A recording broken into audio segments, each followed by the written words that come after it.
purpose of speculative profit, Like, or what just if you just want it?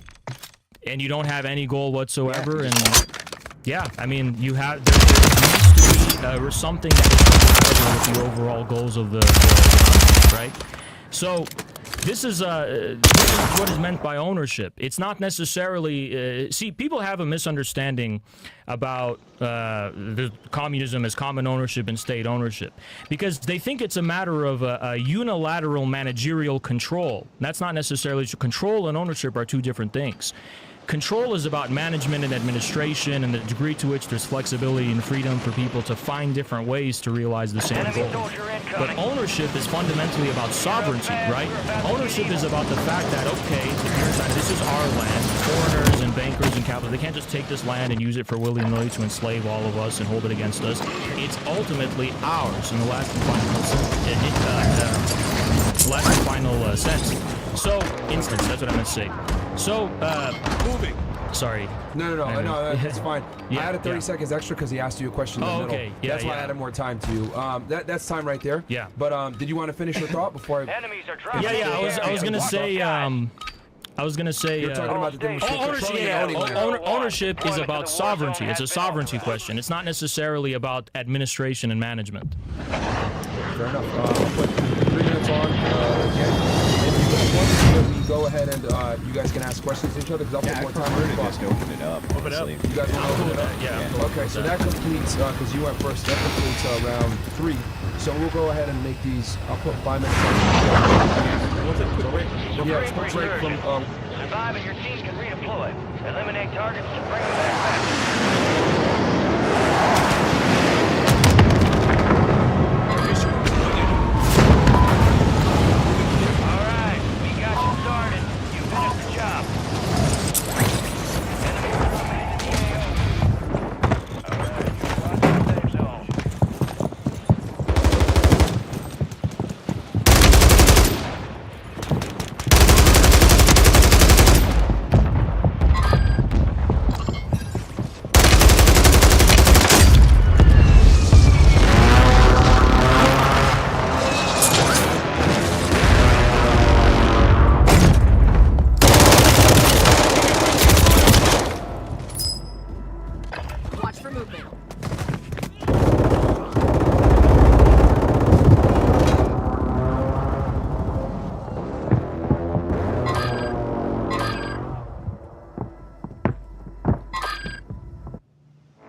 You're redeploying.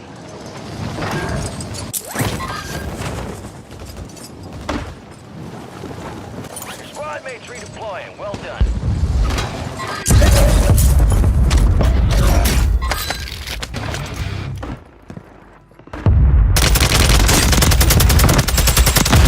Enemy destroyed. Use your TAC map to hunt down the rest of them.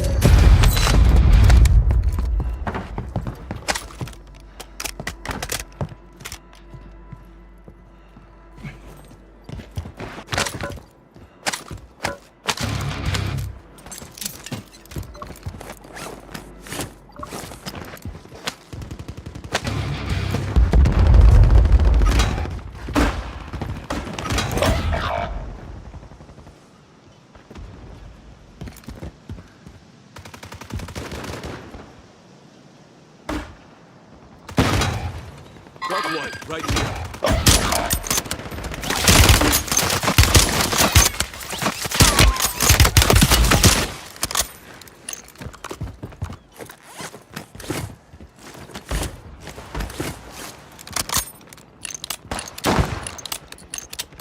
You've got reinforcements inbound.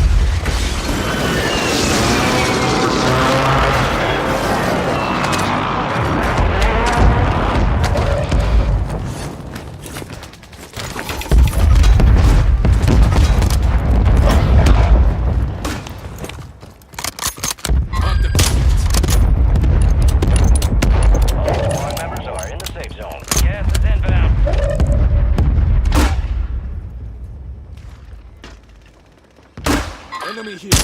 Keep your eyes up for prize contracts. You'll earn more buck for your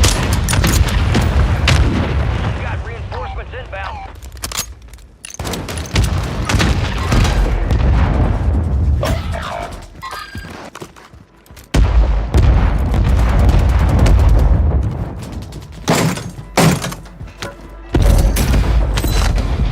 Your squad mate's back on station. Good work.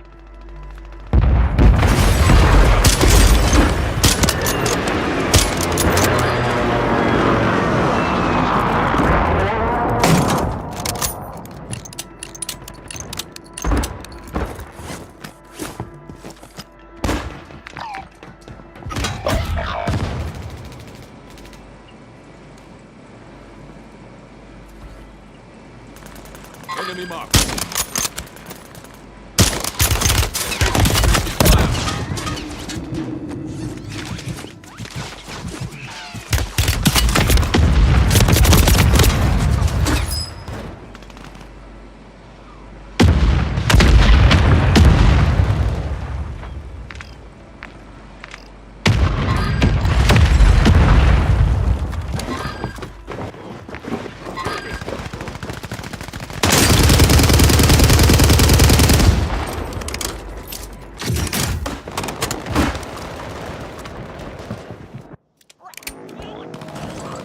Turning you to the front. Earn this.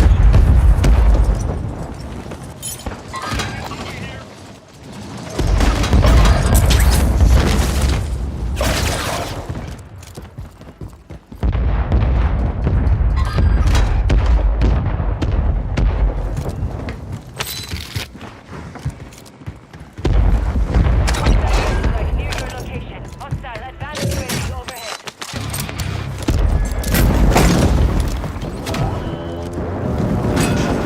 Squad mates redeploying. Well done.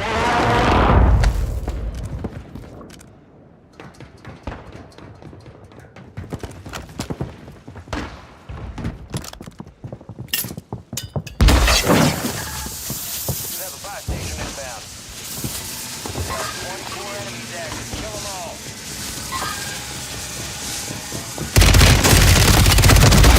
Confirmed. Located the rest of them. Deployable buy stations ready. Hostile motor strike. Enemy precision airstrike. Cover.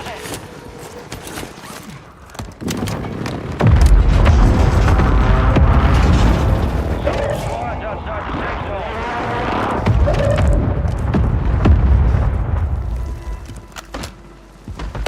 Enemy soldier incoming. Fire sale active. Buy station prices have been reduced.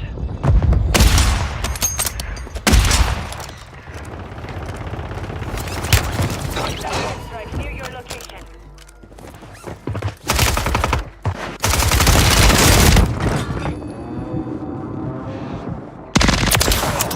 Marking the rest of that squad on your attack map. Get hunting. A deserter left your squad won't deploy you faster to make up for it.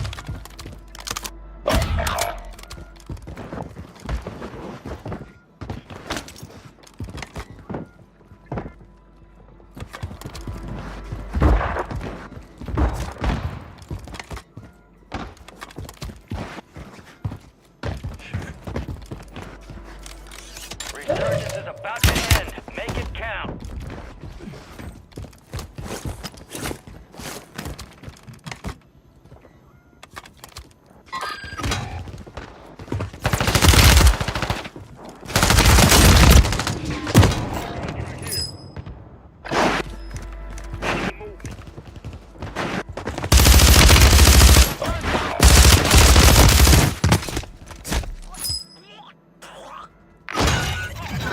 Less than 25, we're still standing. It's a valiant effort. Keep your head up.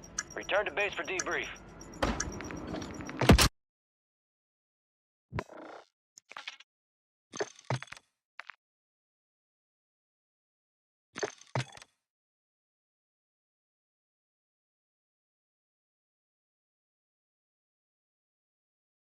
A word from our sponsor, and then we'll go ahead and restructure this stuff. So we completed opening in 3 rounds. Go ahead, Mo. Or I can read chats. No, we gotta read the ads. All right, yeah, go ahead. Read the ad, and then we'll do chats after. good stuff, man. I've been taking notes the whole time. I'm learning a bunch from you guys. Go on, Mo.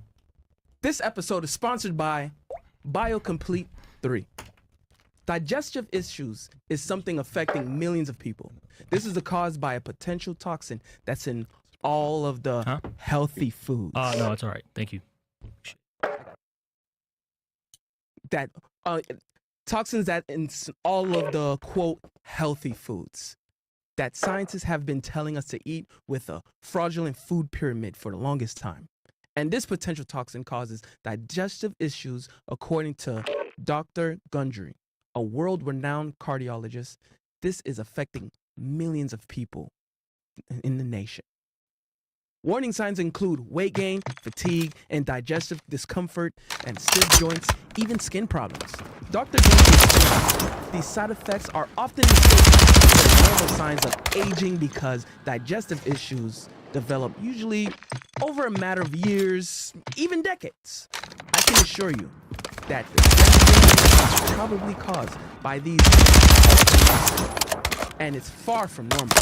The good news is you can solve this problem from your own home, and it's very simple.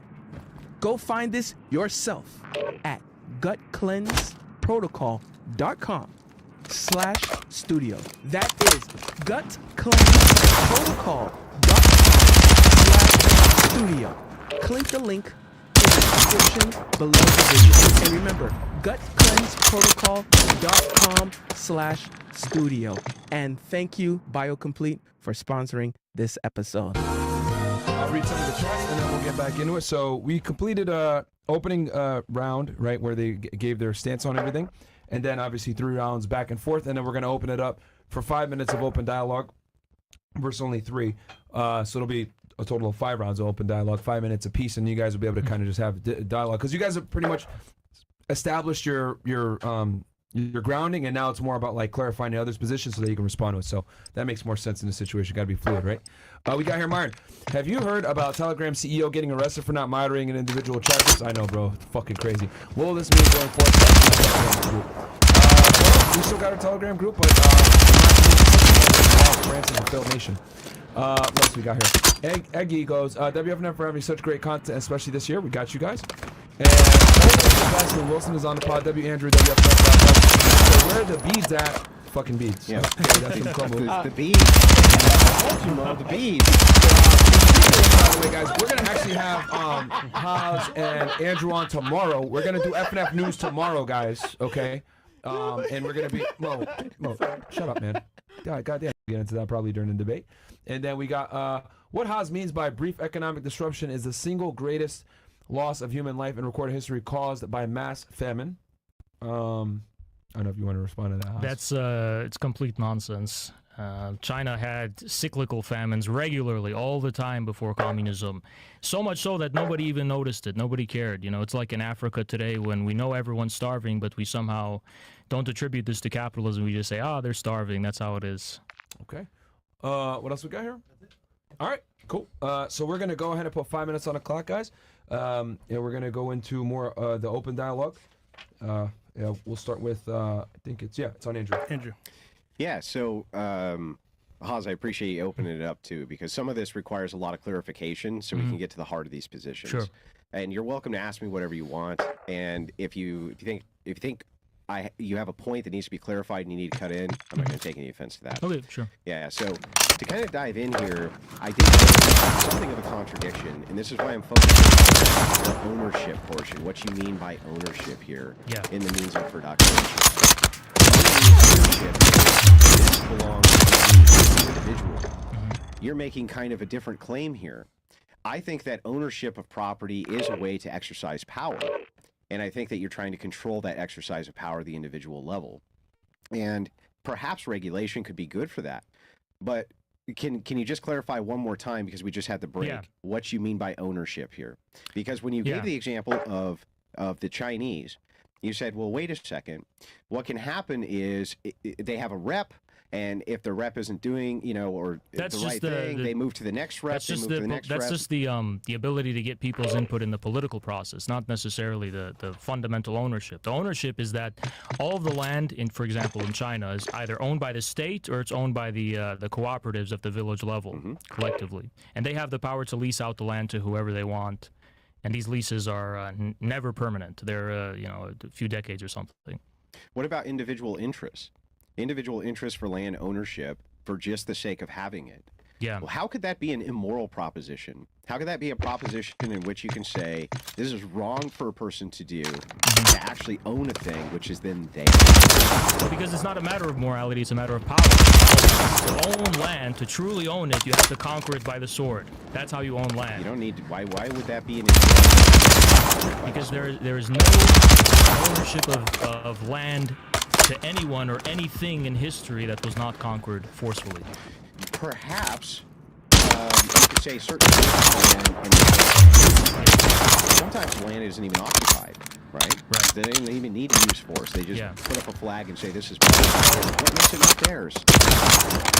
What makes it not theirs is, what makes it theirs historically from classical political economies, they'll say because their labor was used to cultivate the land and their labor is being used to participate in it, this is what makes it theirs. This is what makes it reflect their fundamental essence and fundamental being, right? But when you have societies constituted by a very complex division of labor, or in order to produce the civilization itself at the aggregate level, you have a bunch of different moving parts and a bunch of different kinds of labor that are working together, that are necessary and indispensable for each other. I mean, for a factory, you need, there's so many different specialized roles just for something like that, right? That's just at the factory level. The country. There's so many different types of labor that are necessary for a just to be able to feed itself and clothe itself and so on. No disagreement there. So how can we pin down, if you want to take this at a more someone in particular is entitled absolutely to own things in the way that you're talking about, the level of sovereignty and power, when they are interdependent on others just as much as well. Because if all we have is what's intuitive, and it seems like this is what you're advocating is intuition, I don't see how else you're advocating for anything other than I'm going to be my preferences and my intuition. Intuitively, people seem to want things themselves. They want things to be theirs. They don't want them to be collective. For instance, right? I own my wife. Now, I don't mean ownership the same way that I would maybe own this studio or something like this. Yeah. But I think you understand the gist, or the geist, as Hegel would say, of what I'm getting at here. She's mine. I'm not sharing her.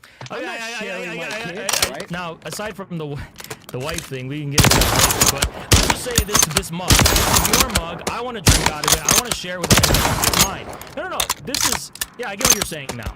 Yeah. This is my mug. I use it for something. It's mine. I'm the one who uses it. It's mine, right? So you're giving content to it. You're using it in a way that is reflective of your humanity, reflective of your existence, and of course, any civilization recognizes and respects those boundaries. That this is yours because this is what you use, right? But here's the problem: capitalist private property isn't just about I want to use this and that's what defines its exclusivity.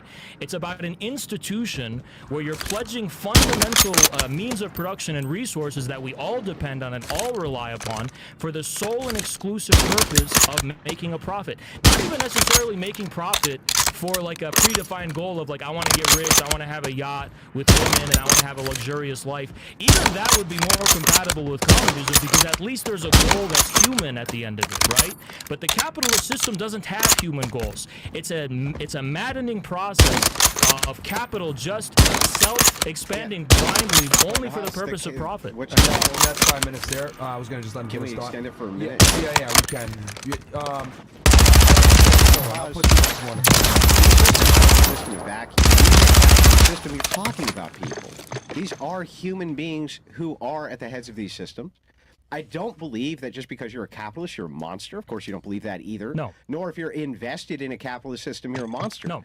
Clearly, though, people want to individually be able to have at least some autonomy. Law, right? Law of yourself. to own things which are theirs and they share with nobody. It's not yours. It's not to help you. It's not to do anything for Sure. you. And you can go fuck That's yourself, just, right? but that's just a personal use. That's for personal Yeah, consumption. but the thing is like, why is it that would in any way? Well, hang on. You said when I asked about private land ownership, you said no, you can't own that unless it's benefiting somebody else. Oh, no. Okay. There's a misunderstanding there. I need to clarify. I'm talking about, for example, owning fundamental means of production that like everyone relies upon, right? And you just saying, I want this just because I want it for no reason. And, well, if you want it just because you want to use it exclusively, that's still a reason, right? That's not for no reason. That's not an arbitrary thing. There's civilization, and it varies by what civilization we're talking about, recognizes boundaries by which, privacy of the individual is recognized. See, this is the thing that I think is so difficult, and I think this is maybe the language stuff you were talking about earlier, that, Marxists are obfuscating language. Well, because things didn't always mean to us now, like private property. We're like, this is my lawn, it's private property, fuck off, you come on my lawn. Like, oh, that's private property. But in reality, the private part of private property wasn't that it was an exclusively individual or human use. It was that this was institutionally cast off for a reason that is totally totally incompatible with civilization, culminating in capitalism for money's own sake. Well, can you give me an example of what you mean when you say this way when you say? I would say when banks own so many homes that are meant for people to live in, just for purposes of speculation, just for purposes of generating fictitious capital and fictitious profits that are not even productive. This is exactly what I'm talking about. A bank. Hang on, I'm sorry. Yeah. Let's back up. I'm talking on an individual level. Before we get to That's the beautiful thing I'm talking about here. That's the kicker. We tend to think that capitalism promotes individual ownership and individual autonomy or whatever, but the opposite is true. Capitalism has led to banks owning everything, not individuals. And to me, that is exactly the consequence of the system of private property itself. Yeah, but how would communism itself, the way that you are promoting it here, is not really telling us why we wouldn't just be shifting from bankers owning everything to just owning everything. Group A, in this case, they'll allocate the housing how they see fit instead of the bank. It seems like all you're doing is shifting from one person who owns everything and is then utilizing speculation, everything else to profit themselves, to just another group doing the exact same thing. Well, I would say, although there's no guarantee that it's perfect, I would say it would be an improvement. Why? Because the banker is accountable to no one. It's my private property. I can do whatever the fuck I want with it, and I'm accountable to no one. Even if you have a corrupt... Haas, hang on. Yeah. Who the hell are you accountable to when you have the force doctrine on your side? Banks... What do you mean? One thing banks don't have, banks themselves don't have force doctrine. They rely on governments who they bribe to protect them from, the people or whatever. Coming soon. But in this case, all you're doing is shifting the role to the government doing the exact same thing you're telling these banks. On Now what they basis? have all the machines. So, What to be clear, okay, even if we're talking about a corrupt authoritarian, even if it's corrupt, Wasn't that right? no. No? The minute, no, they weren't fundamentally corrupt. But even then, even if we say that it's still better, because even in order for them to not get overthrown instantly, right, they have to at least justify themselves on the basis that this is what we're using it for, and have to be held to that standard. Even that, even if it was corrupt, that's better than if a banker owns everything, or bankers own everything, for totally antisocial purposes, just to systemic.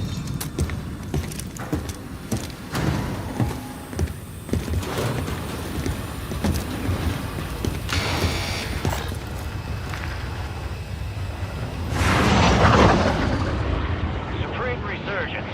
Stay alive to keep your squad in the fight.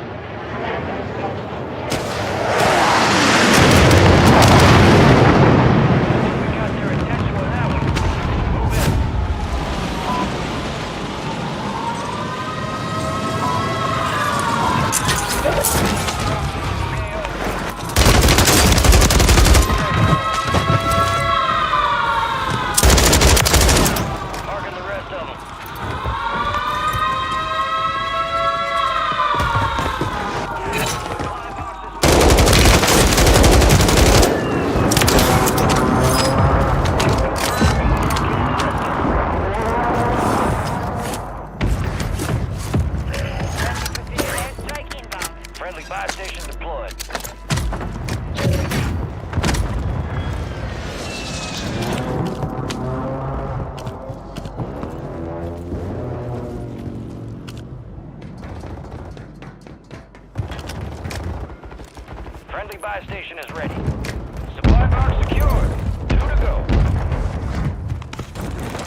time.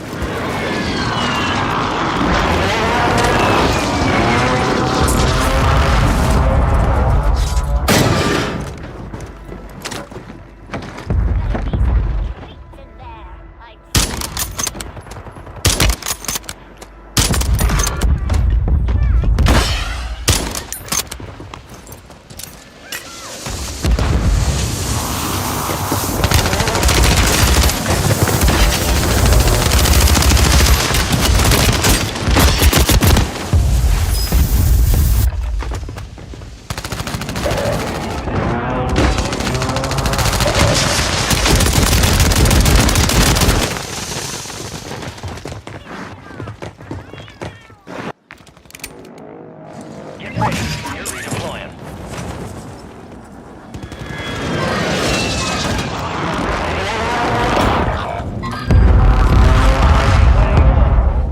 Resurgence timer reduced.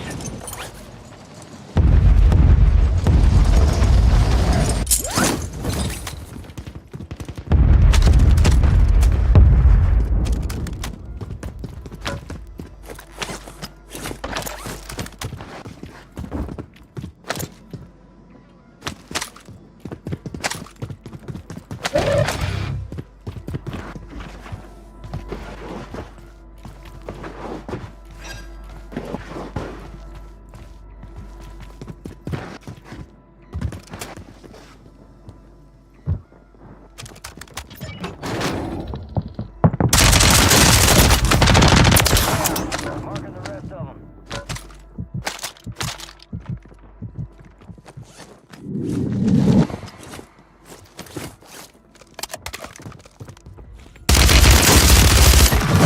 Enemy destroyed. Use your tac map to hunt down the rest of them.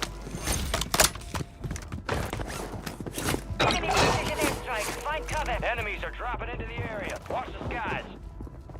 Hostile advanced UAV deployed.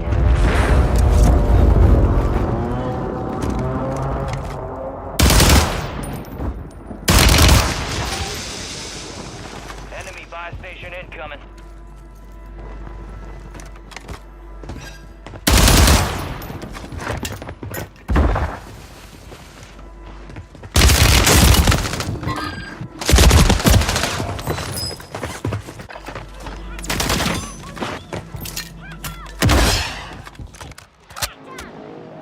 You get another chance. Make it count. Got a loadout drop inbound. Enemy soldier incoming.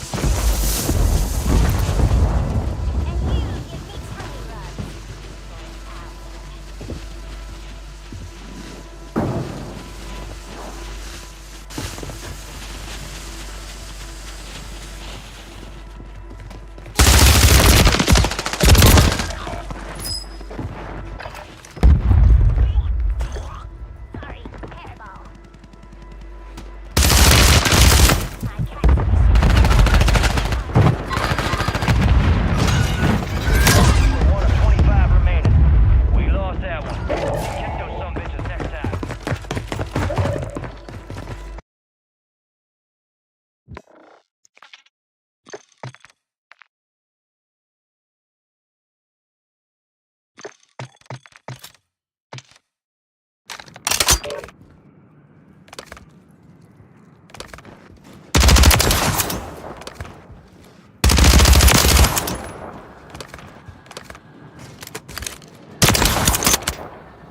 Dysfunctional purposes, right? Ones that don't even make rational economic sense. Just for the purposes of making money, but it's backed up by nothing, and it's self-multiplying because of the way interest works. It's totally negating the fundamental principle. It's being reinvested. Even if Yeah. I agree that this could be superior to a banker class, right? Yeah. It seems like neither class is necessary for humans to be dominant. So humanity can still move towards its interests, Yeah. absent having an authoritarian, autonomous communist government. What's an example of that, though? So an example of people self-governing during Jackson's day. So, example in American history, often this especially around land ownership. Now you talk about people who bought up large swaths of land. That's Yeah. true. That was you could not buy up X amount of acreage if it was outside. This is they wanted to stop those monopolies from happening. So I agree with you in this sense that it's okay. But they happened. Well, but okay, under communism, the same exact types of things happened. Like what? Like what do you mean? Like the government now, you just have shifted the means of ownership. But when has this happened under a communist government? What? Which thing?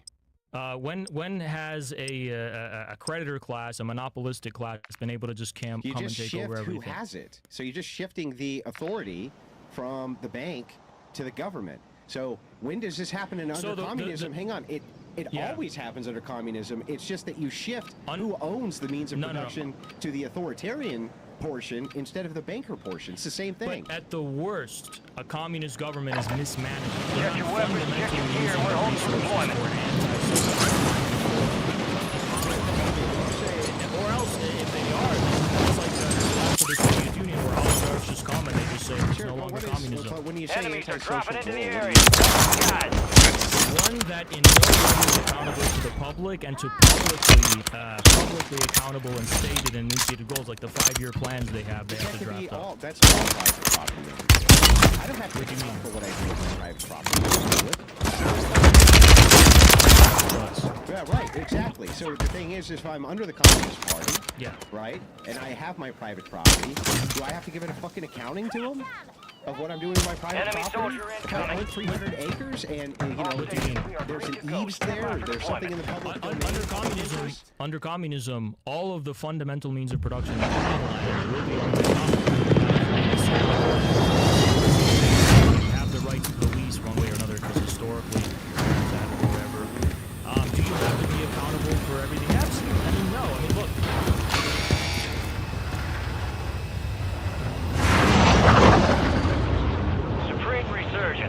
Survive to redeploy fallen teammates. Kill, bring them back.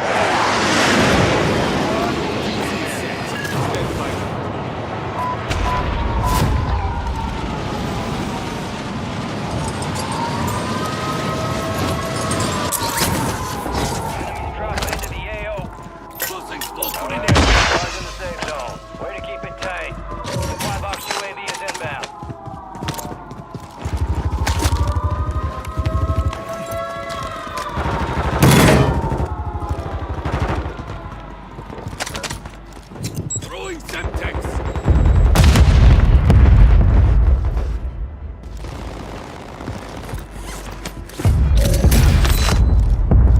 Enemy buy station deployed.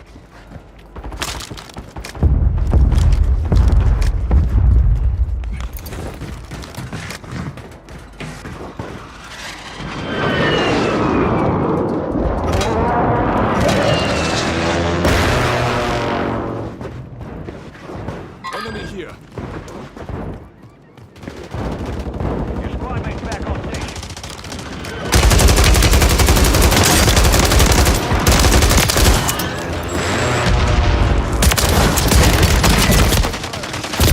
Okay, the rest of them.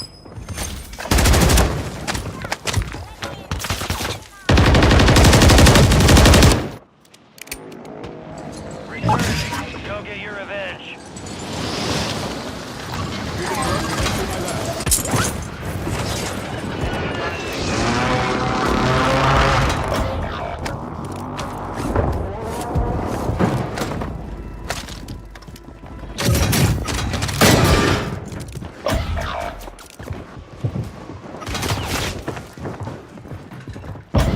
Last one standing, soldier. Survive until your squad can redeploy.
Enemy marked.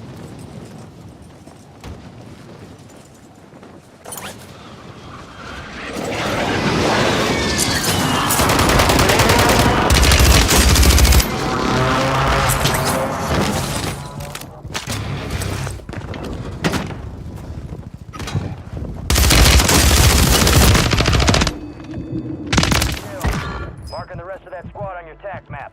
Get hunting. Your squad mate's back on station. Good work. Enemy soldier incoming. Moving this thing.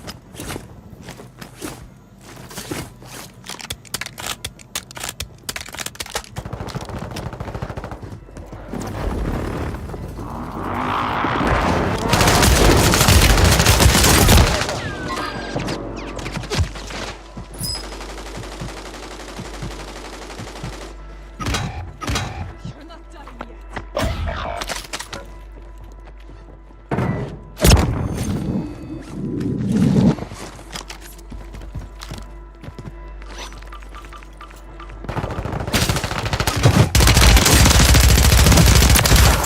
Marking the rest of that squad on your tac map. Go get hunting. You got reinforcements inbound.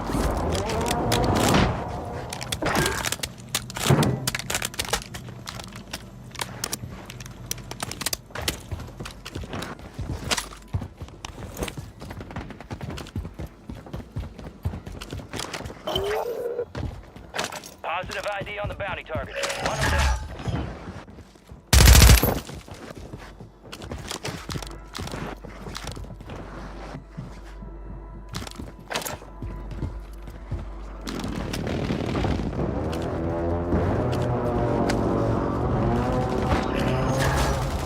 Friendly buy station inbound. Location marked.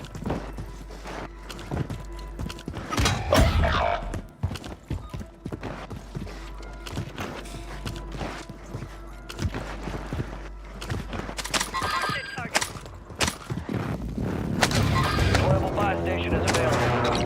Mortar strike in the area. Hostile advanced UAV overhead. Head to the safe zone. We've got gas moving in.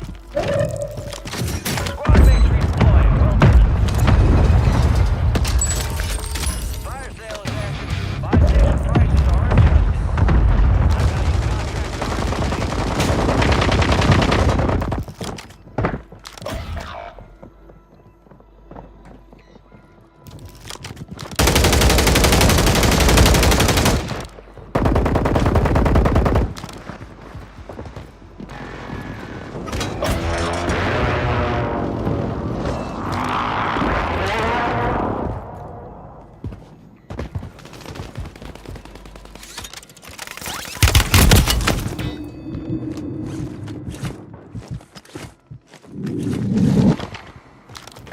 You've got reinforcements inbound.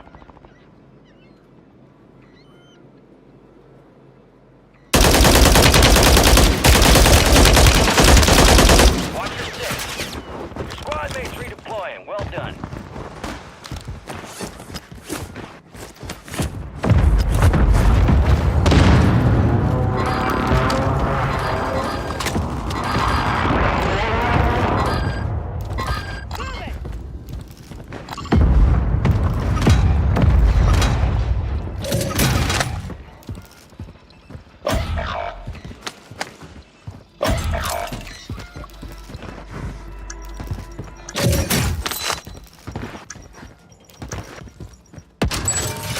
Fire sale's over. Adjusting prices. Your squad mate's back on station. Good work. You've got reinforcements inbound.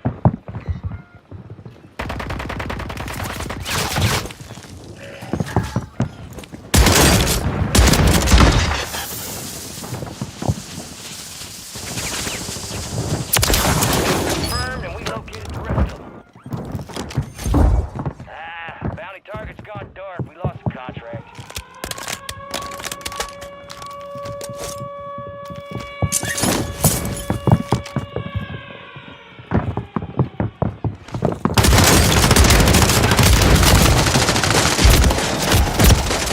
Second chances.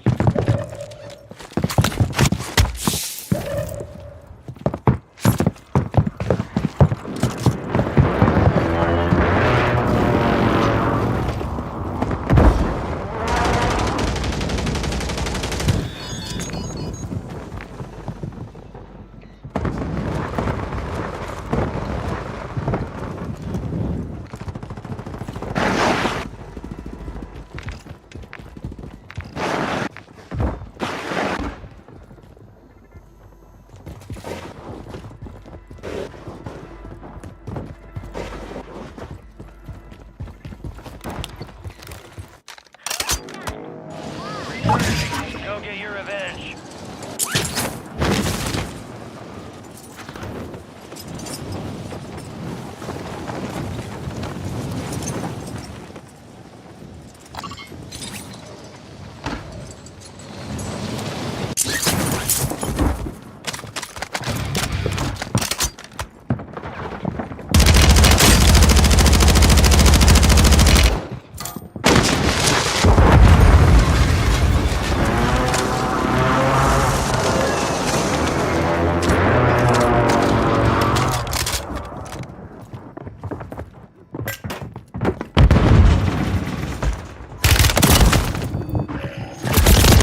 Friendly fire station deployed.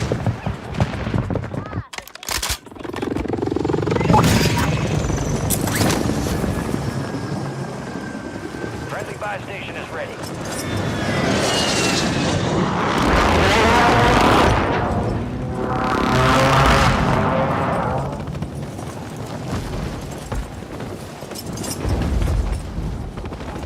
Get your squad to the safe zone. No one gets left behind. Besides, default safe zone locations on your TAC map. Active or not. Couple contracts out there have increased payouts. Get to them first to cash out.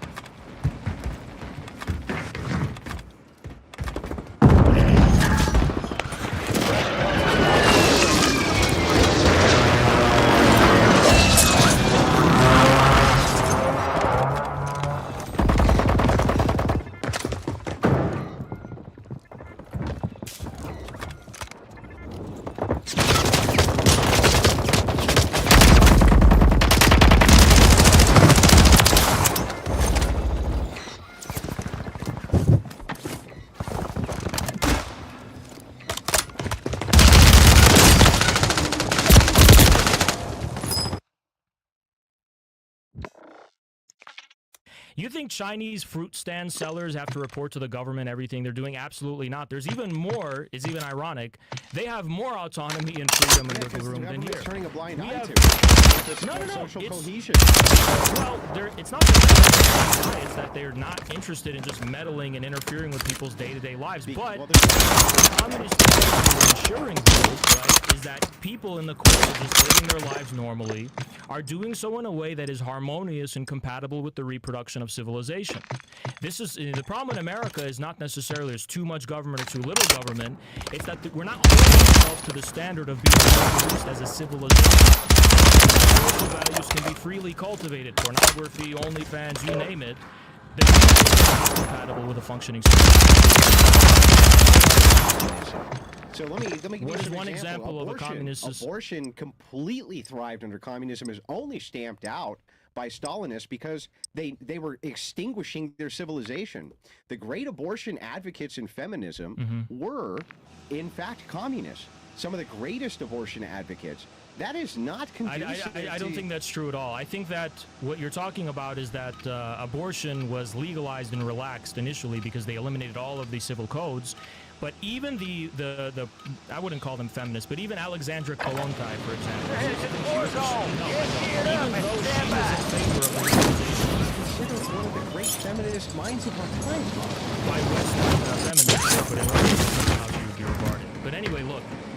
The point is, even they recognized that even if it was to be legalized, they didn't think it was a good thing. They thought it was a necessary evil, and that their idea was that it was harm reduction because people are doing it anyway because these are wartime conditions and it's very dangerous to their health. The goal is to eliminate this. We're just going to make it legal so it's less dangerous to them. Now, we can disagree with that or agree with that. That's not necessarily my point. But even allow for abortion, and many of them banned it, by the way, at different periods. I don't think there's any states in history that were more aggressively pro-natalist in terms of how much they were trying to pursue these policies than communist states. Let's remember that. But even in the cases where it is legalized,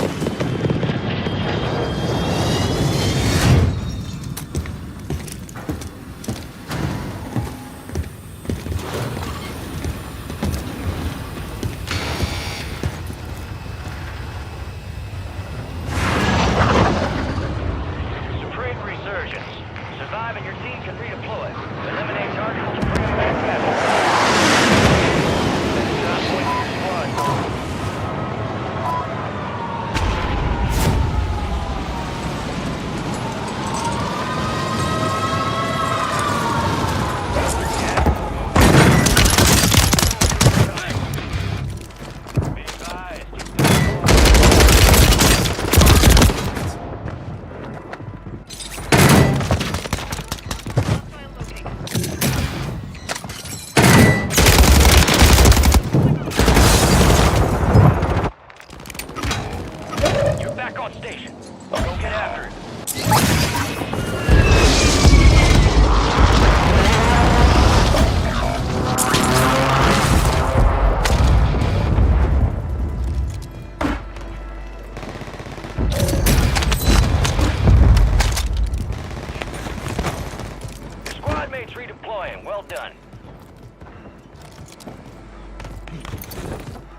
mates back on station.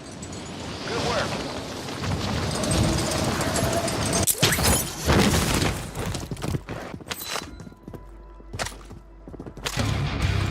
You've got reinforcements inbound.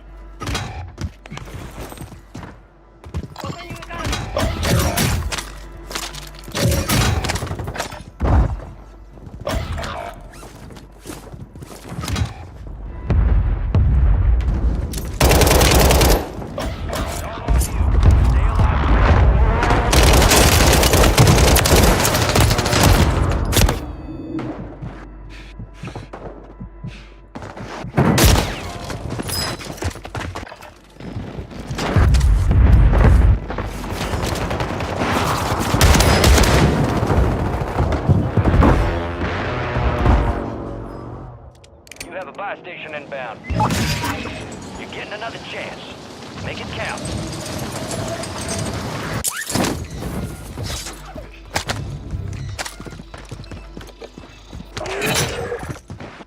Your objective's simple.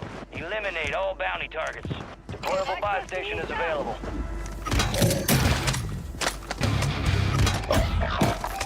Ammo box. Made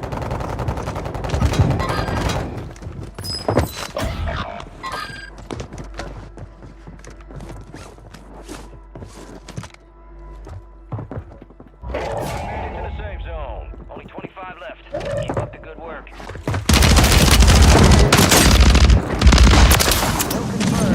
We located the rest of them.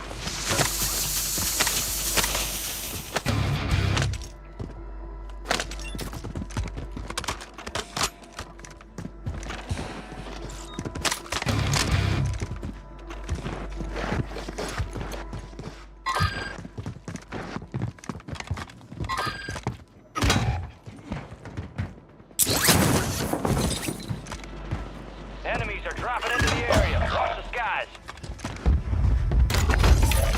Not to turn your laser sight on. Might not see me the rest of the Taking effective fire. Well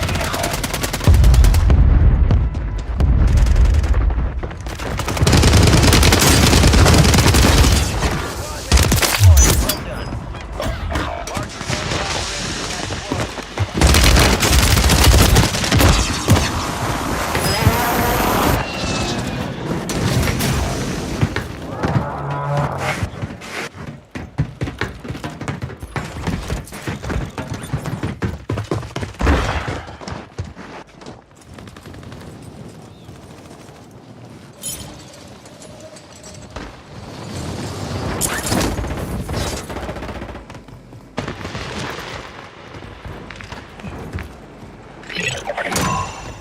All bounty targets destroyed. Hell yeah. Stand by for resupply.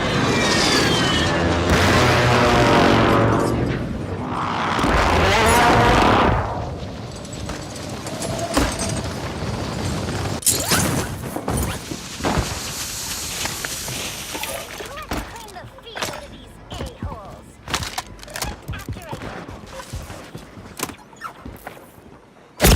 Squad mates back on station.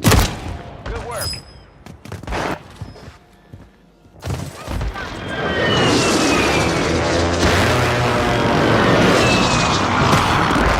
Be advised, an enemy squad is tracking your location.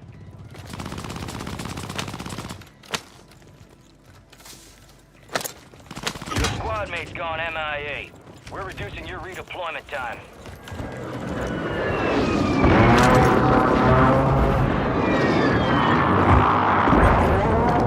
Let's make a deal. Time to finish. You're redeploying. Give me tummy runs for an hour.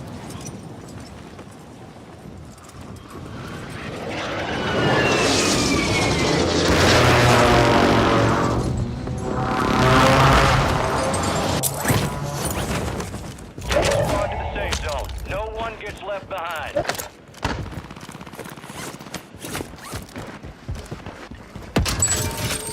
Fire sale active. Buy station prices have been reduced. High value contracts aren't safe. More risk, more reward. Good work down there.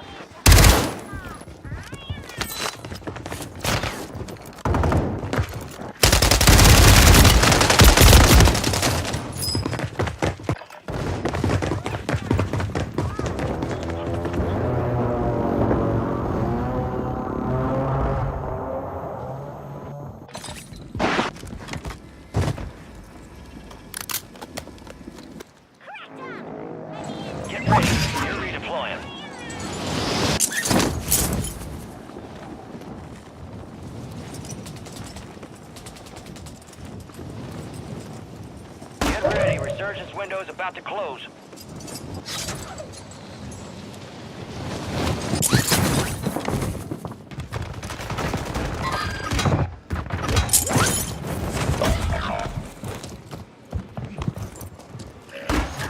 Enemy soldier incoming.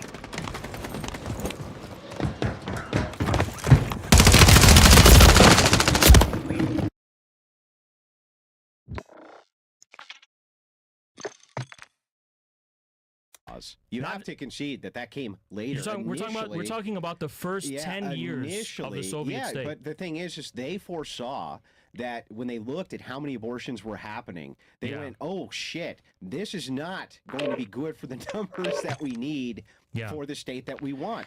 They didn't have any moral qualms with abortion itself. There was nobody out there moralizing about the great evil of abortion inside of these communist nations. Kollontai most certainly was not. And many of the feminists, who I would consider to definitely be feminist thought leaders who worked alongside Stalin, were not. They were doing everything, in fact, to promote abortion inside these communist nations. I think that is antithetical. I will give you a massive... She gives an entire list, but Kollontai is another one. People worked directly with the Soviets. The Soviets definitely, well, before they definitely abortion is something which was running rampant all over the place. That's not really this is not an inherently communist thing. This is just a modernity thing. And we could... That wasn't that modern, right? What do you mean by modernity? Because many European countries, free birth control. Many European countries had already laxed their abortion rights at that time. You know, this is not a uniquely communist thing at all. Which ones? I can't name them off the top of my head, so I could concede that. But look it up. So they had already legalized it in some of them. Yeah, some of them, maybe. But the thing is like, no, this was not considered a good thing at this time in history. The communists themselves did not regard abortion ever as a good thing. I would like one example where communists are promoting it as a good thing. I would say if you're Real morally... quick, what was this year of time that you guys were talking about specifically with abortion being a thing? He's trying to say that I mentioned how there's what years? That's all I'm abortion was legal in the Soviet Union up till 31 or 30. I forget exactly. That's all I want to know. The time so the audience understands. Neutral. Yeah. On an issue like abortion isn't itself an evil. Saying I'm neutral is in and of itself an evil. Listen, I respect your opinion. I think there should be room for opinions like that, but it's not everyone's opinion. You know, for the real majority, it's just Islamic countries. They still make exceptions where abortion can be allowed, even in the most extreme religious in the world. Instance of abortion, but regardless, I don't want to get into a debate about abortion. But that wasn't what they were doing. They weren't like, "Oh, the mother's life is in jeopardy." Yes. What did you think? No, they were making an allowance for any case where a woman wanted to have one. They could have one. They had nothing to do with read their more.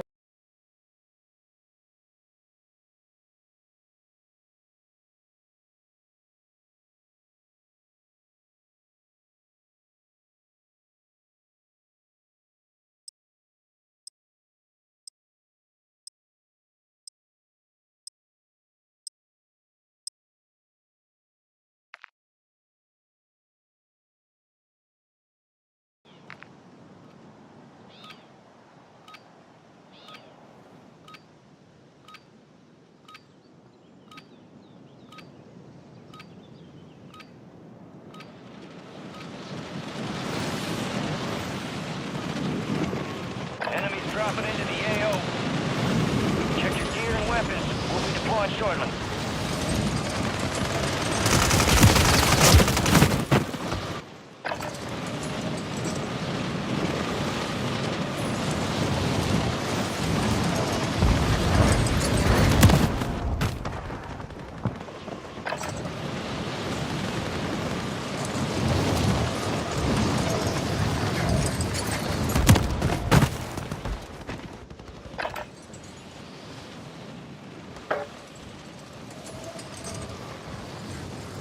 Playtime's over. Stand by for deployment to the war zone.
strike. Find cover.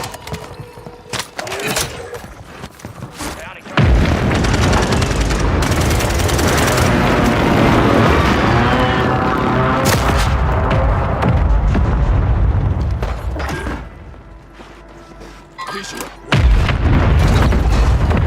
Hostile strike near your position.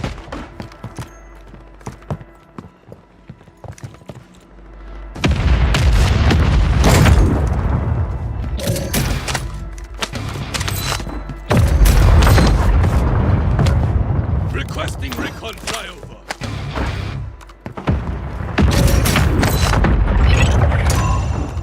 Primary objective complete. All targets eliminated.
deploying. Well done.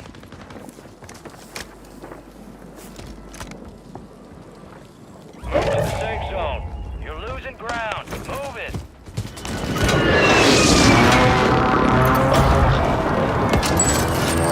Fire sale is active. Buy station prices are adjusted. Cancel that. Bounty targets are up. Get after 'em. Your squad mate's back on station. Less than squad on your task. Get hunted. All bounty targets are KIA. Well done.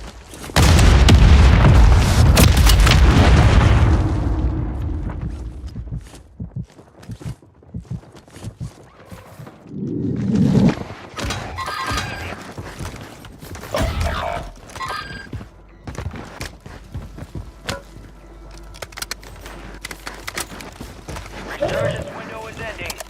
Watch your six. Your squad mates redeploying. Well done.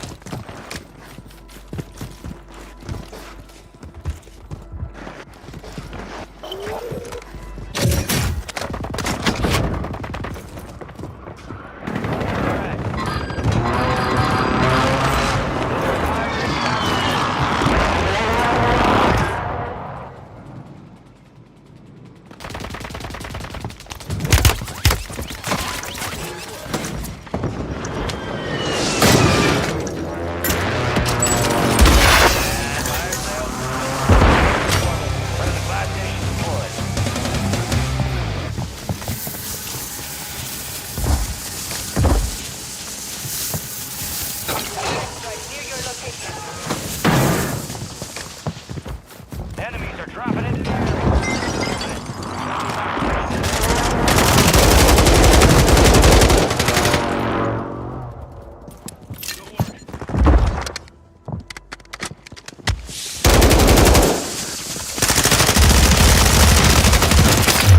attack map to hunt down the red zone.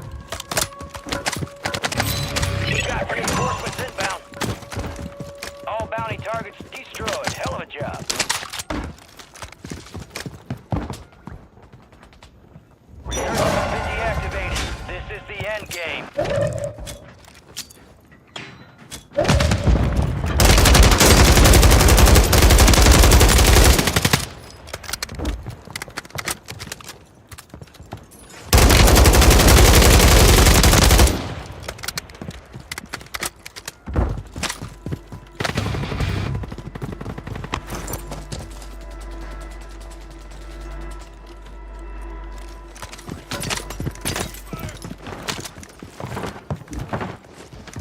Enemy buy station deployed.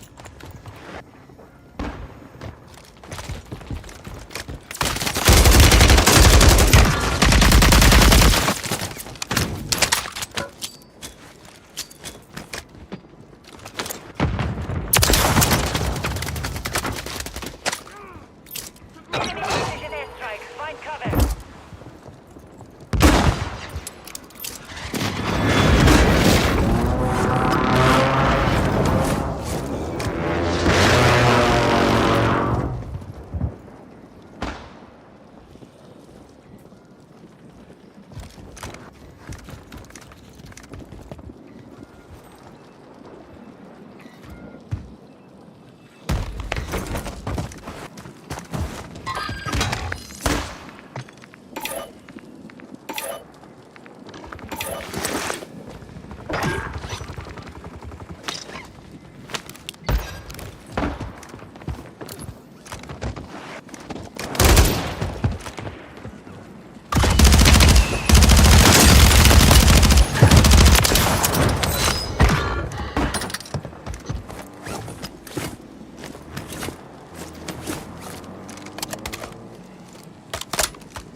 Get to the safe zone. Gas is inbound.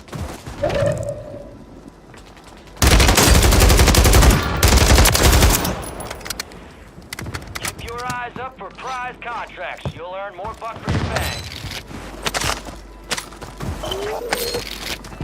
Bounty targets identified. Weapons free. Primary objective complete. All targets eliminated. You made it to the top 10.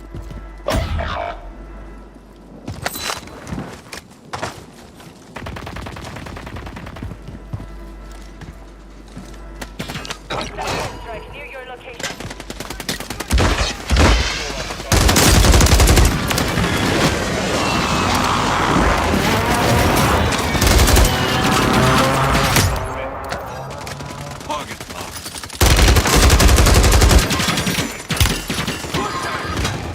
Be advised, Surgeon is no longer active.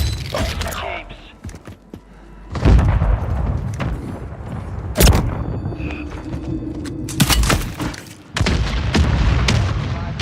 Incoming.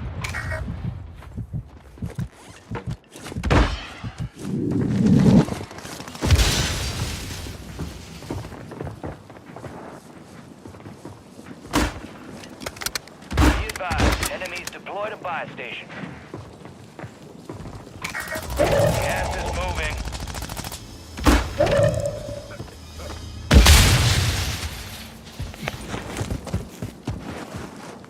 A couple contracts out there have increased payouts. Get to them first to cash out.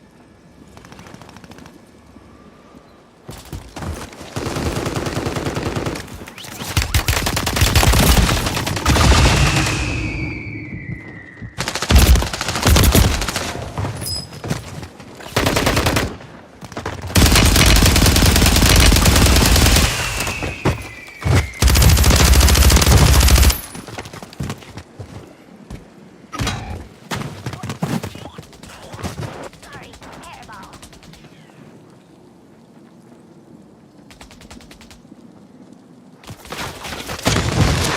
Squad to the top 5.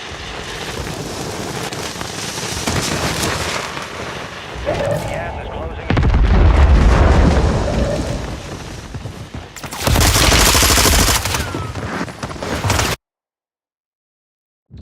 Moral codes. They had moral codes about how communists should behave, and they shouldn't be promiscuous. They shouldn't be sleeping around and doing whatever. They promoted morality. They weren't just telling everyone to.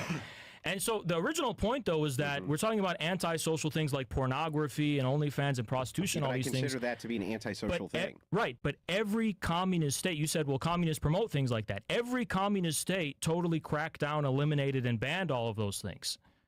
What? Which things? Prostitution, pornography, all of this Okay. sex industry Yeah, in general. Yeah, sure. The kind of tightness which was around there, but so did fascist states. They did the exact same thing.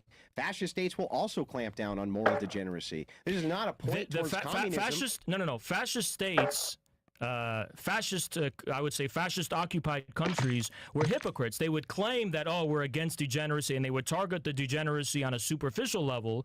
But as far as the root causes of the degeneracy, they would leave a blind eye to it. Yeah. The Nazis, when they occupied Europe, they would establish institutionalized Hang on, brothers. You're where they moving, would, you're yeah, moving yeah. the I'm just telling you, goalposts. they didn't eliminate Yeah, prostitution. but you're moving the goalpost. Hang on, Yeah. hang on. Saying, well, wait a second. They did the exact same thing They didn't. that the They didn't. communists did by outlawing it. They did. You're just making the claim, oh, they weren't going after the root, which is capitalism. Right, so they didn't eliminate it. You have failed to demonstrate, though, that capitalism itself was the root of the problem. And the thing is, Yeah. is like, look, they cracked down on the same sorts of degeneracy inside of fascist states, and you don't need communism nor fascism to crack down on this. This type of degeneracy comes from egalitarian principles. It comes from equality principles. Does not come from theological principles. So It is does not come from communism religious principles. egalitarian? I think fundamentally it proposes egalitarianism. By So saying why that were all communists people- so severely against moral and cultural degeneracy then? Because I think it wasn't in the interest of the state to pursue those things. But I just gave you an instance Yeah. where the ultimate degeneracy, which is murder in the womb, they definitely stayed completely neutral. I think the sex industry is a much more fundamental evil than a case where some abortions are allowed. I'd rather that there be prostitutions and dead babies. I mean, again, I understand it's a contentious issue, and there's a lot of extremes. For example, the United States, liberal states had very extreme lax abortion law, right? Great. Where you can terminate at 8 months and 9 months. California, New York. Nowhere in the world was this. I mean, it's unthinkable in liberal Europe. It's unthinkable anywhere in the world. I don't think this is an egalitarian Well, then issue. why do It's you a point liberal to states problem. where they promote the most forms of egalitarianism they possibly can, under the idea even surpassing equality to equity, saying, okay, it's not equality is not even enough, has to be equitable, right?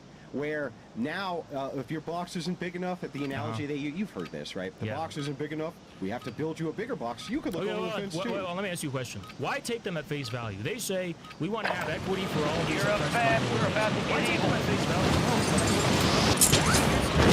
Communists have results, and meanwhile, what Kamala Harris has is promising World War III, more funding for Israel, and more enrichment of the capitalist class. So, but here's the issue, right? This talk of equity Enemies and stuff. dropping into the How, AO. is it not clear that this is just a way to stem the majority working class populist occurrence in your country? If I'm constantly propping up minorities as a political tool, it's not that I want everyone to be equal or it's about egalitarianism. It's just a political strategy to demoralize the working class. You're absolutely right. But that being said, I can concede the point that this type of class warfare is being utilized on purpose to create division among individual people. You and I both agree that that's true. Prep time's over. Now you deploy to the Warzone. But saying that communism, the answer to this, is to strip autonomous property rights, period. Seems like you're really throwing the baby out with the bathwater here. I want to draw from the spirit of the Communist Manifesto, which is like, we don't want to strip the autonomous property rights of people. Great resurgence. Survive to redeploy fallen people.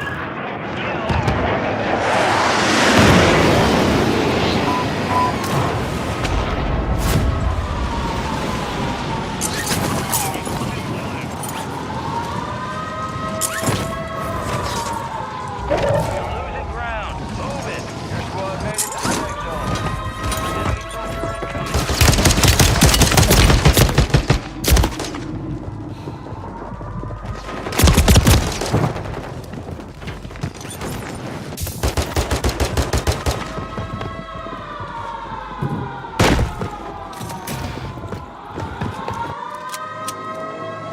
You're back on station. Go get after it.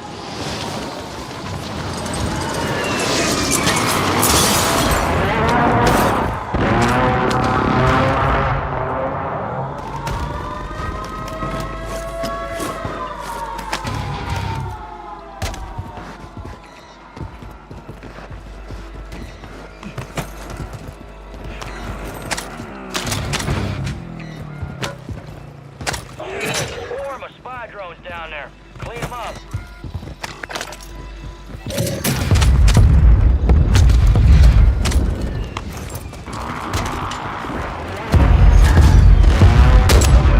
Headed your way.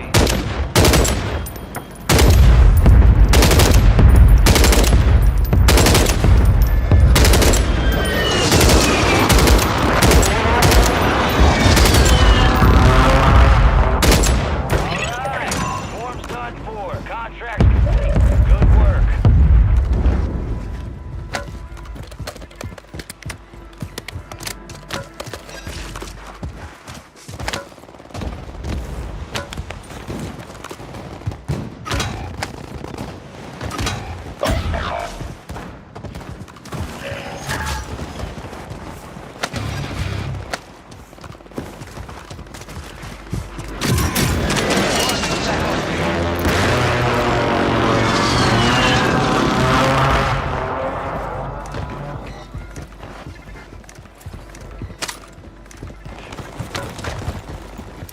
Requesting recon flyover. Overhead.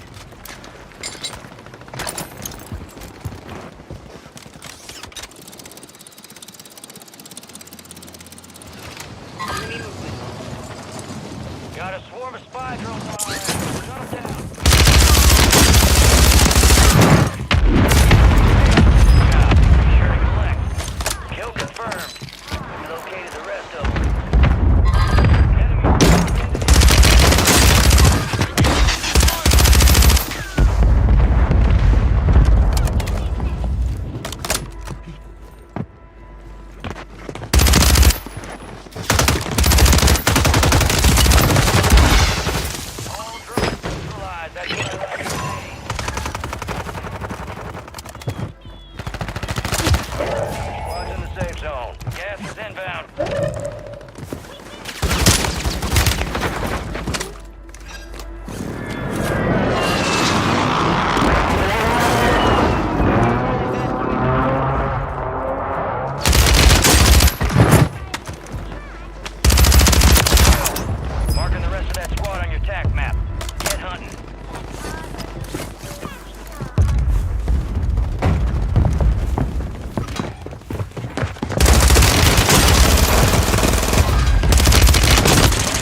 capitalism has enslaved and immiserated this entire nation with debt, such that even business owners.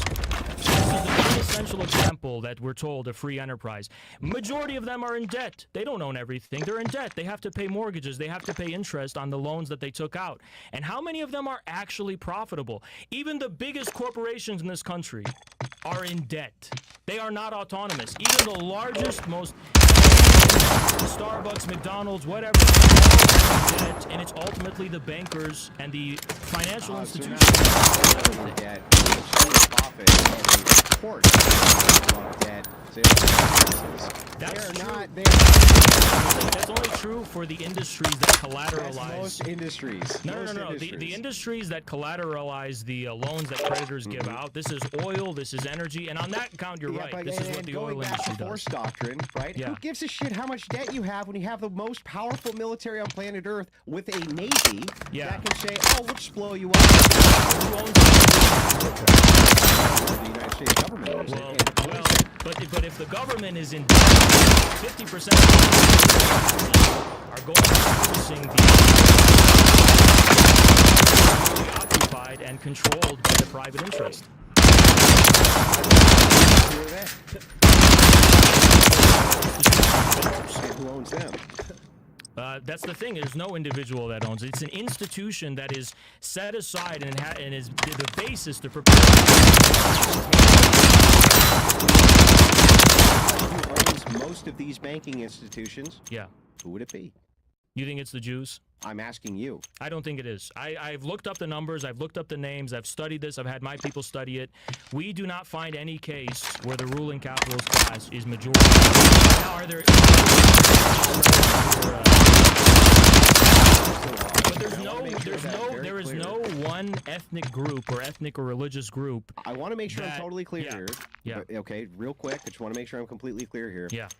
I want to make sure that you're not being biased because Bolshevikism, which you believe in, Yeah. Big C communism, was conducted, orchestrated, and executed. It was. I mean, okay. Well, if it was conducted and orchestrated by Jews, why is it that only for 2 years, and not even 2 years, just like a specific months within a year, was the Politburo even half Jewish? For the overwhelming majority of the existence of the party, Jews were a minority at every level and at every rank of a position you can have.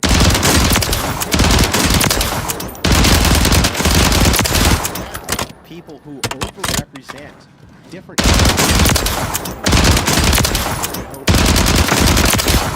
They're still in positions of authority. Overall, doesn't imply control.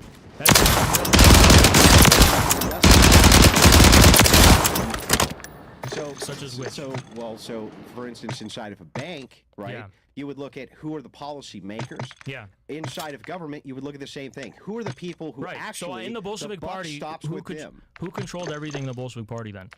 Who? You tell me. Wasn't Jews. Well, who was it? Well, okay, we have Stalin as the general secretary. He's not a Jew. The only the major Jew is Lazar Kaganovich, who's the commissar of transportation. Okay, so that doesn't sound like having an office or an administrative position where you're like controlling everything or controlling everyone. All of the main positions of executive control.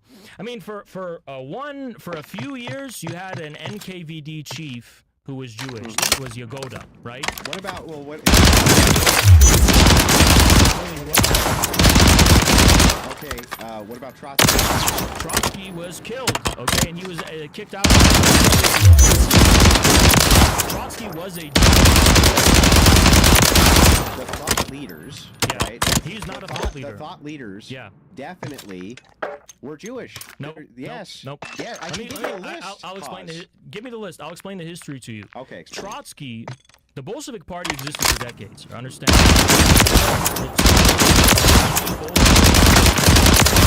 Right? Trotsky was never part of this group. Trotsky latched onto the revolution at the last moment in 1917, and because of his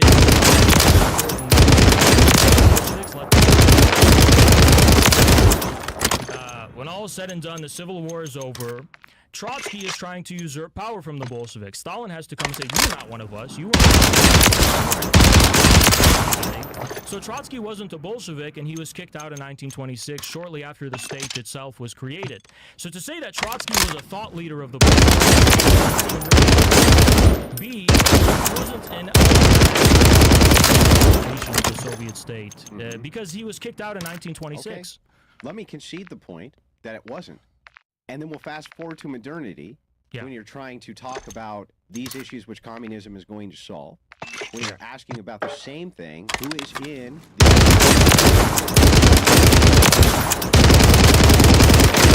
In terms of their ethnicity, or what do you mean? Well, I'm asking the capitalist class. Yeah, so who's in control of the means of production of information? Let's start with that.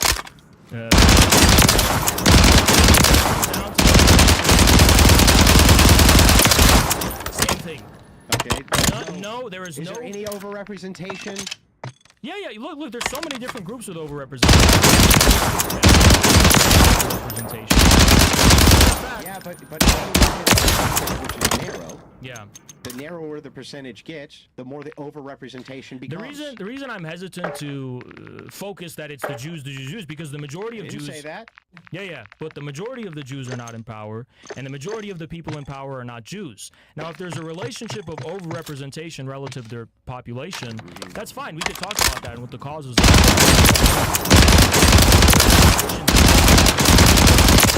Proves that they're overrepresented. That's it. Yeah, but so what would be the proof that you control a thing? The proof, it's in the very.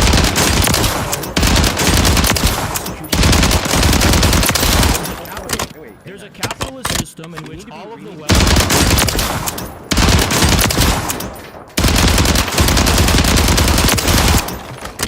How do I know that? You will know them by their fruits. Right, you know them by their fruits. Right. Okay, so all we need is critical positions. That's it. Okay. The critical position, the decision making, this type of variable. The only consistent variable as far as how power has been executed and has been used, right? Let's just talk about the last 50 years, is to enrich the capitalist class. That's the only constant variable. Is it to enrich the Jews? Well, why are there all these poor Jews in New York that are dirt poor, that have literally nothing, that are Orthodox Jews? Why are they literally broke, you know? Why are there so many Jews that are broke? It's clearly not for the benefit of... By the way, nothing has been a bigger disaster for the Jews, if you ask me, than Israel itself. The Zionist project is a disaster. In whose interest was the Zionist project?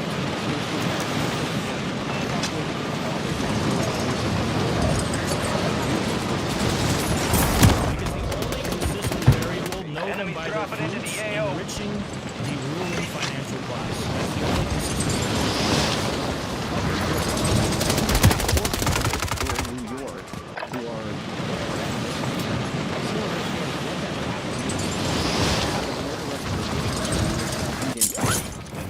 well, what are they using? What are they using their power to do? There you go. So that's the capitalist class. It doesn't matter if they're Jewish. It doesn't matter if they're... I don't believe that if you were a communist that you could actually...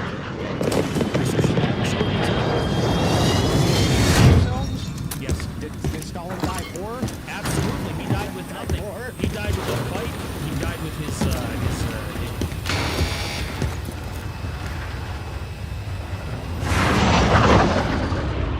Supreme resurgence.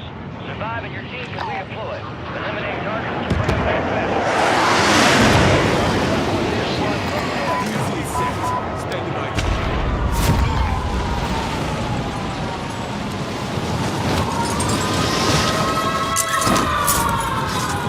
Gas is moving. All 4 members are in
to the AO.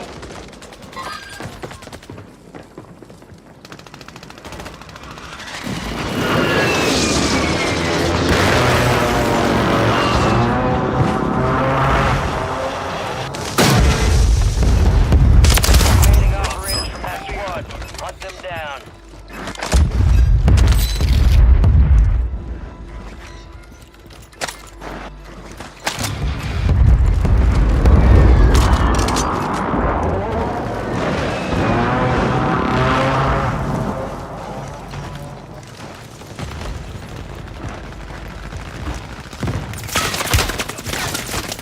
Moving to my position.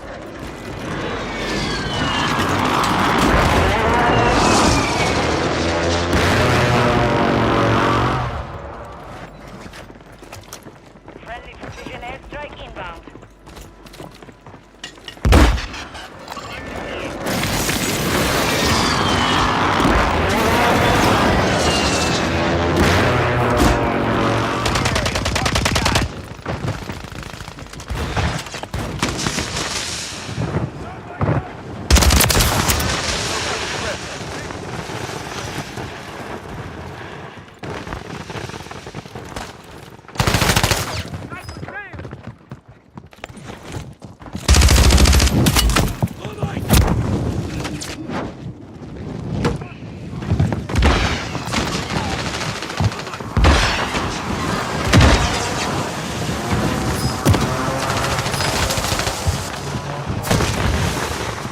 Airstrike in AO.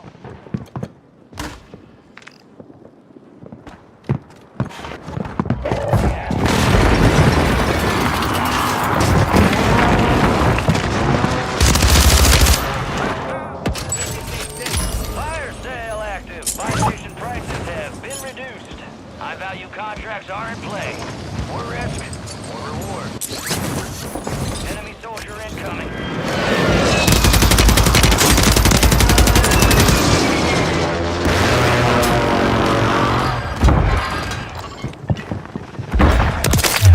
Marking the rest of them.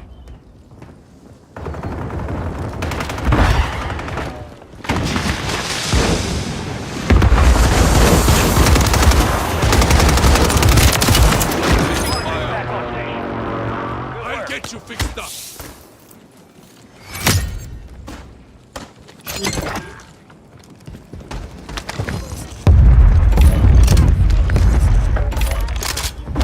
Get ready. Resurgence window is about to close.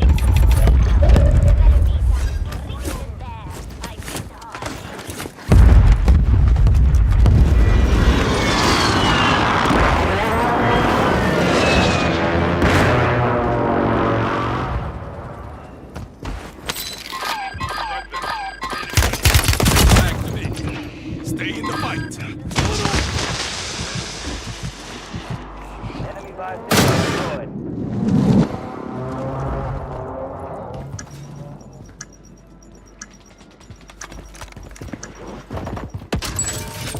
Fire sales over. Adjusting prices.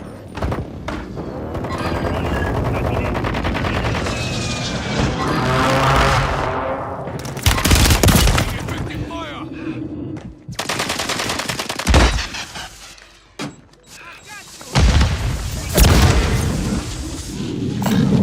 Go, Rose. You got a loadout drop inbound. Be advised, enemies deployed a buy station.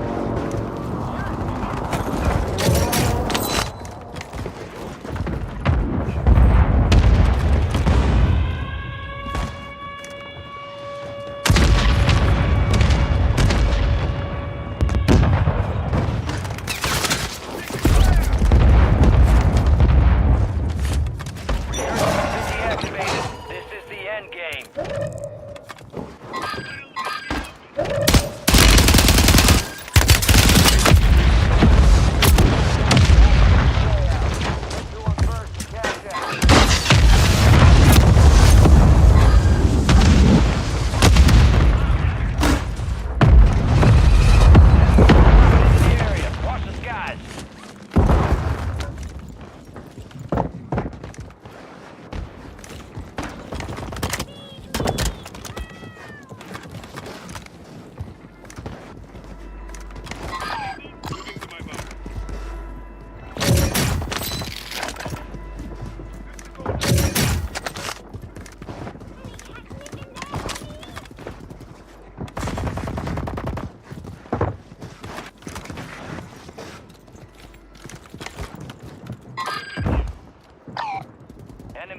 station incoming.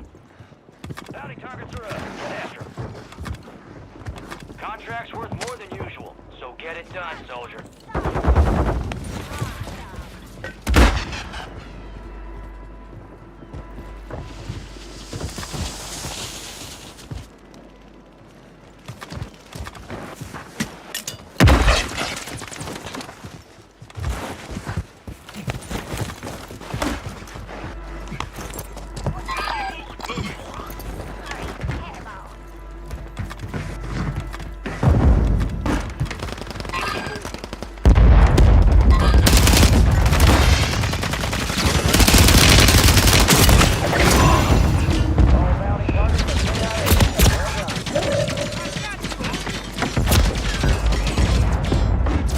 Throwing smoke.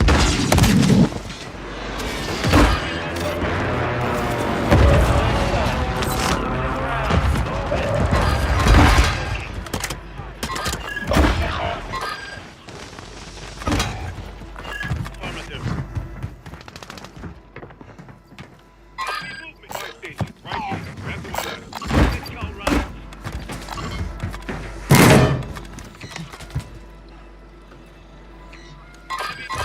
Moving to my mark. Flank here. Scratch that.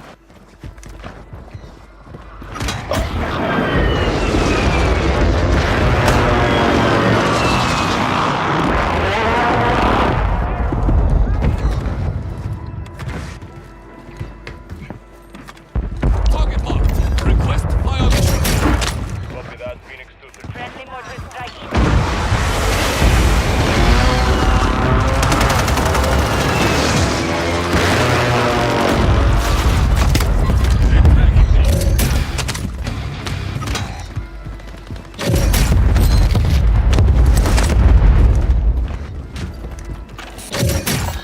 Let's go, rounds.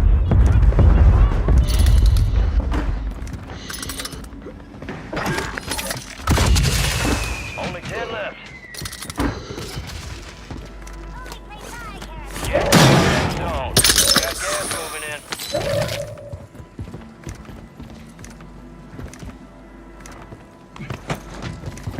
Keep your eyes up for prize contracts. You'll earn more buck for your bangs.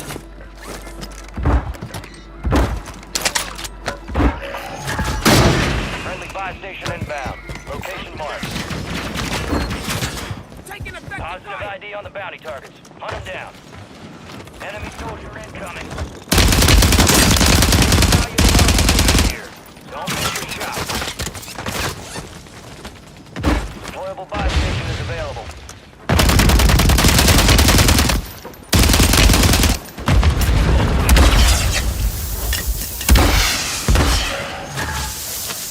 Buy station inbound.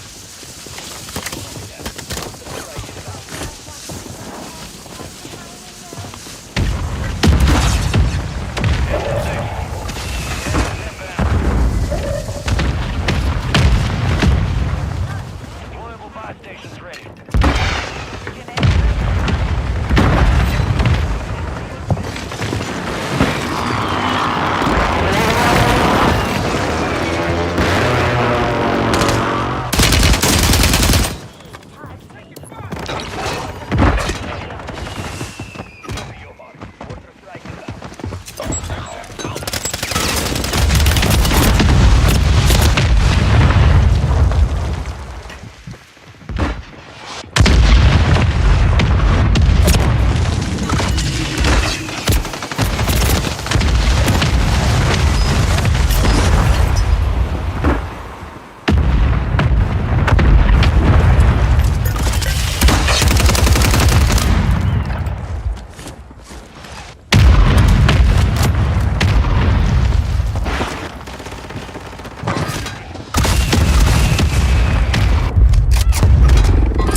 his shirt and his suit, and I think he had one small cabin in the woods somewhere, and that's all he had. Look it up. Okay. He had nothing. He had no bank accounts. He had no wealth. Well, he literally didn't had need it. nothing. He could just get whatever the hell he wanted when he wanted it. What evidence is there that Stalin was living a luxurious life? Even Khrushchev in his memoirs, Khrushchev would complain and say, Stalin, you know, he's so hard on us. This is in the 1930s. He makes us eat porridge every night. We're never able to eat nice food. He makes us live austere, ascetic lives.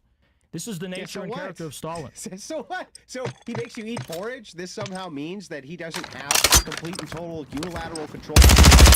Where is the proof that he is using power to aggrandize himself and luxuriously?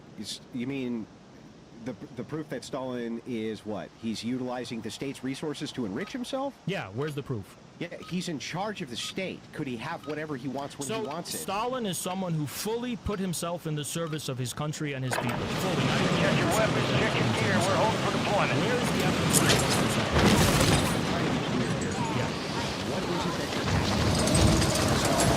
Enemies dropping into the AO. Yes. Stalin get whatever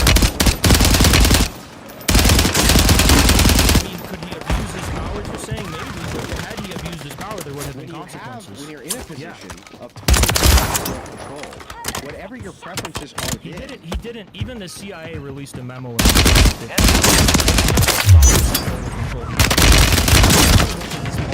Actually accountable to his party. Unless you wanted to kill him. He could only kill people in the party if he had a consensus of the party. Over. Stand That's by the for thing. deployment It's not to the just war that Stalin zone. didn't like this guy, he had him killed. It's a big nonsense myth. So Stalin, who is the unilateral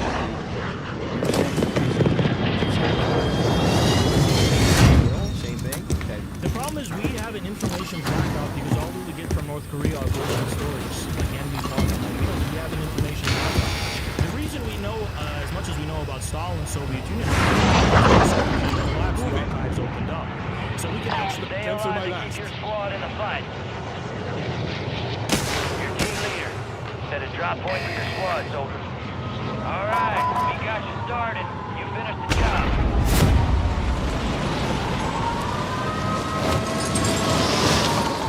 Gas is moving.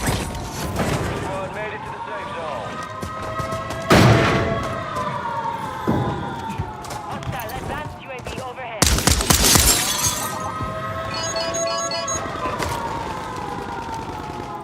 Why trust the ghost of the machine? I can ensure you get a good key card. Call us aside and good faith.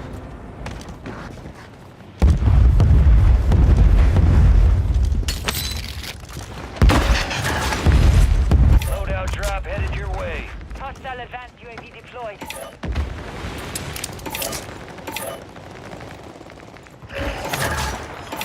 Friendly loadout drops on the way.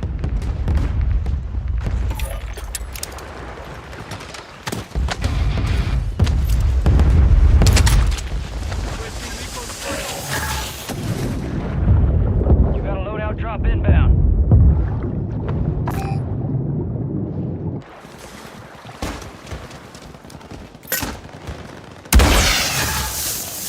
Friendly loadout drops on the way.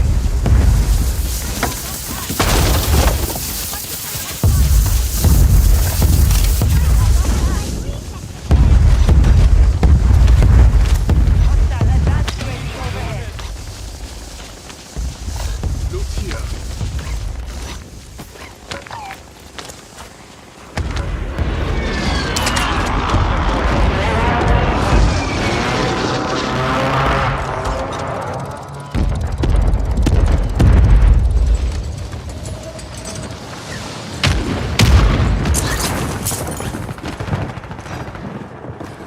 Enemies dropping into the air.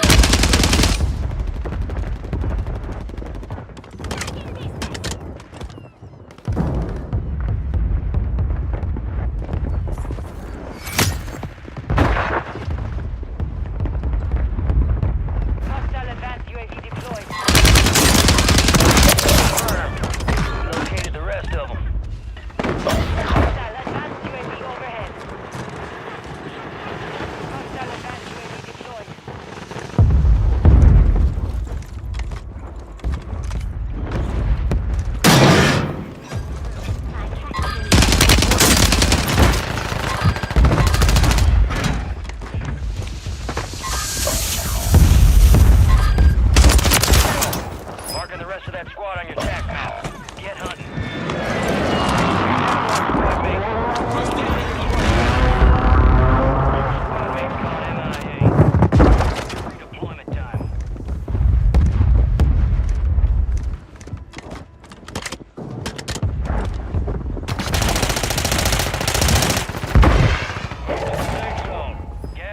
inbound.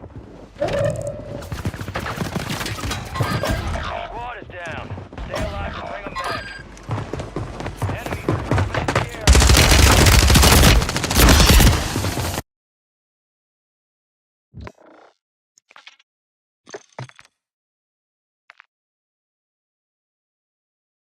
Look and see about how it was working and what was going on. We have CIA stuff that was leaked, all this kind of stuff. North Korea, there's not a lot of the only information we do seem to be getting is bullshit. So let's move back again. When you're talking about North Korea, you say, okay, there's an information blackout.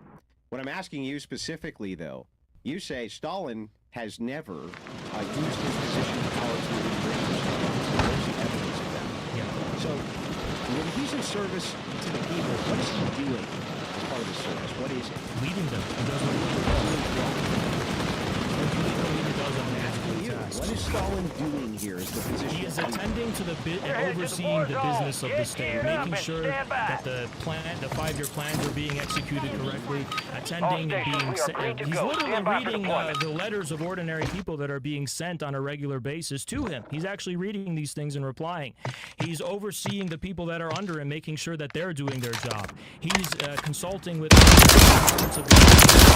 make And how many people died under his reign due to the massive famine, which was caused? the one in 32-33, where there was a combination of one of the biggest droughts in their history, and there was a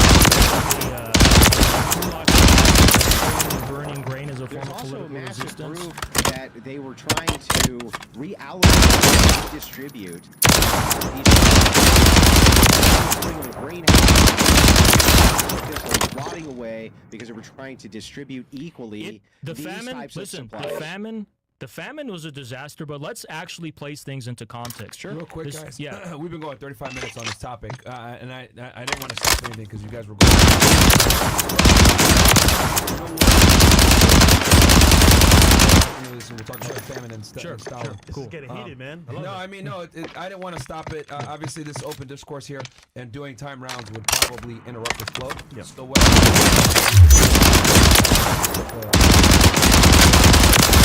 Stalin and obviously the famine. What else do we got? You got any chats here to read? Okay, go ahead, Mo. Do whatever you want to do first. All right. Go ahead, real quick. Word from our sponsor. We're gonna get right back into it.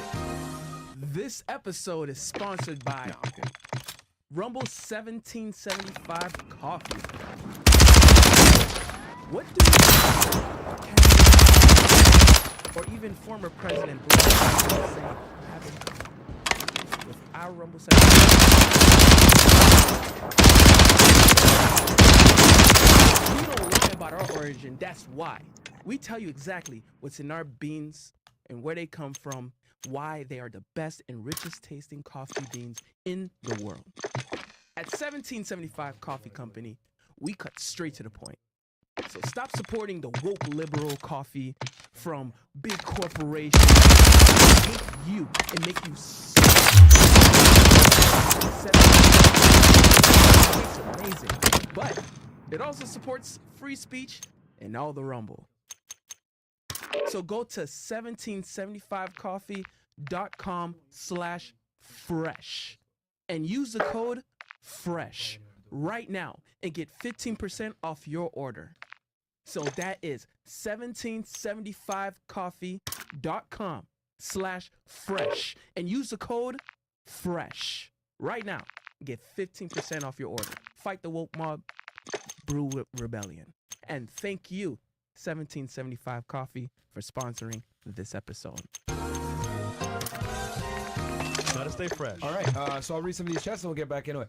Was the Holodomor cyclical famine also, Haas? Weird how the famine in China coincided with Mao mobilizing peasants to make big iron during the Great Leap Forward instead of growing food. Okay, that will be addressed, I think, in this next conversation, right, bro? Sure. Okay. Yeah, hopefully. Yeah. And then thanks to both Andrew and Haas for this great debate and the Fresh and Fit host and crew for setting it up. Communism is haram, bro. Okay. I just wonder what the chat thinks. Who's winning this debate right now? Yeah, I mean, It's like split half and half. yeah, it's going everywhere, but it's good discussion. Yeah. Hey guys, just fan while Andrew's out there, can you guys do a Money Monday with him?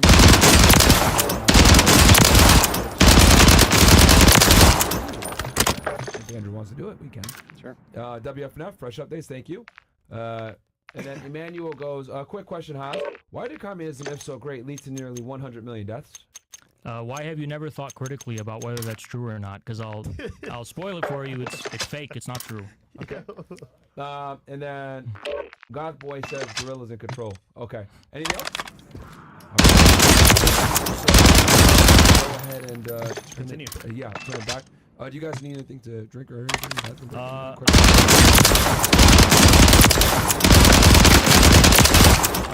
Cool. And should I put any? You guys just want to keep going $3? $3 okay with you guys? Yeah. Okay, yeah. Because you guys are actually like respectful and you guys are Yeah, able to no answer each problem. other questions and keep going. I do want to get into, and I've been kind of fleshing this out, pulling out the dialogue so I understand exactly what your position is. I'd finally like to get into the moral position of communism. But not the famine, because I kind of want to.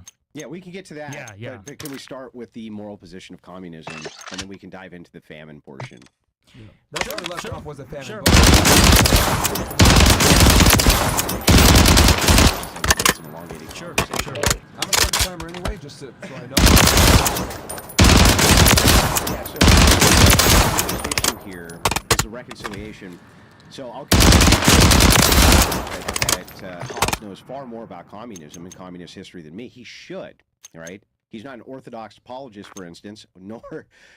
So I expect that he knows inside of his domain more than I do about X thing. But it still has to, from his view, which I can concede, even there could be some practicality to communism. And the moral implication, and I need to know what you're basing this on, other than your own intuition.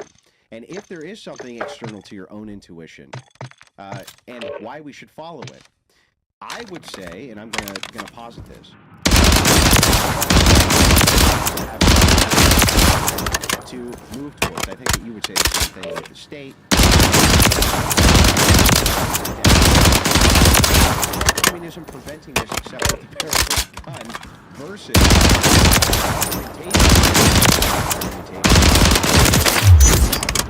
I'd like to dive into a moral discussion. I think, that, the separation of morality, so to speak.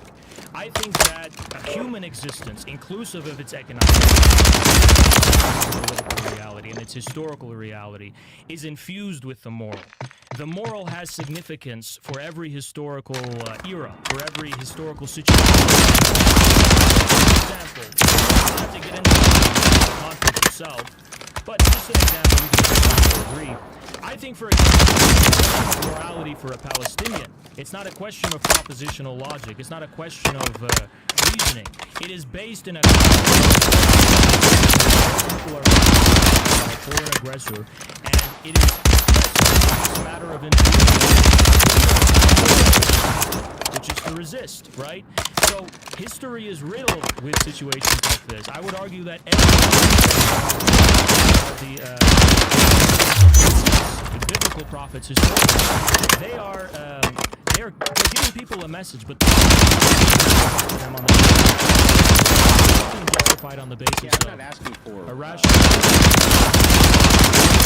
that it's in, and people heed the call because they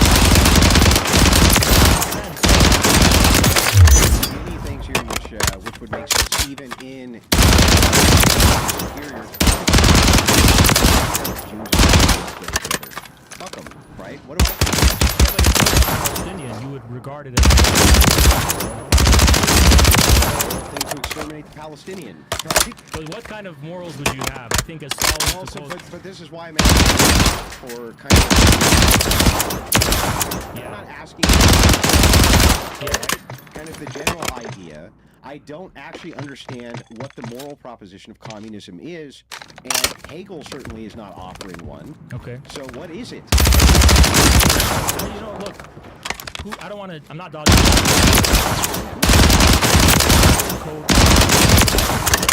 A document the Communist Party of the Soviet Union released.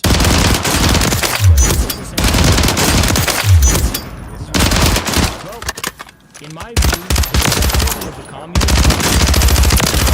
from the one that is actually ingratiated and is based in the historical existence of the Quran, through the Confucianism in China, for example. The Communism for doesn't- killing the Communism doesn't propose creating reality from scratch. The real moral sensibilities of the people, as they have been inherited and passed down by generations. What are those moral? Like, what is the moral thing we should be moving We are towards? no longer.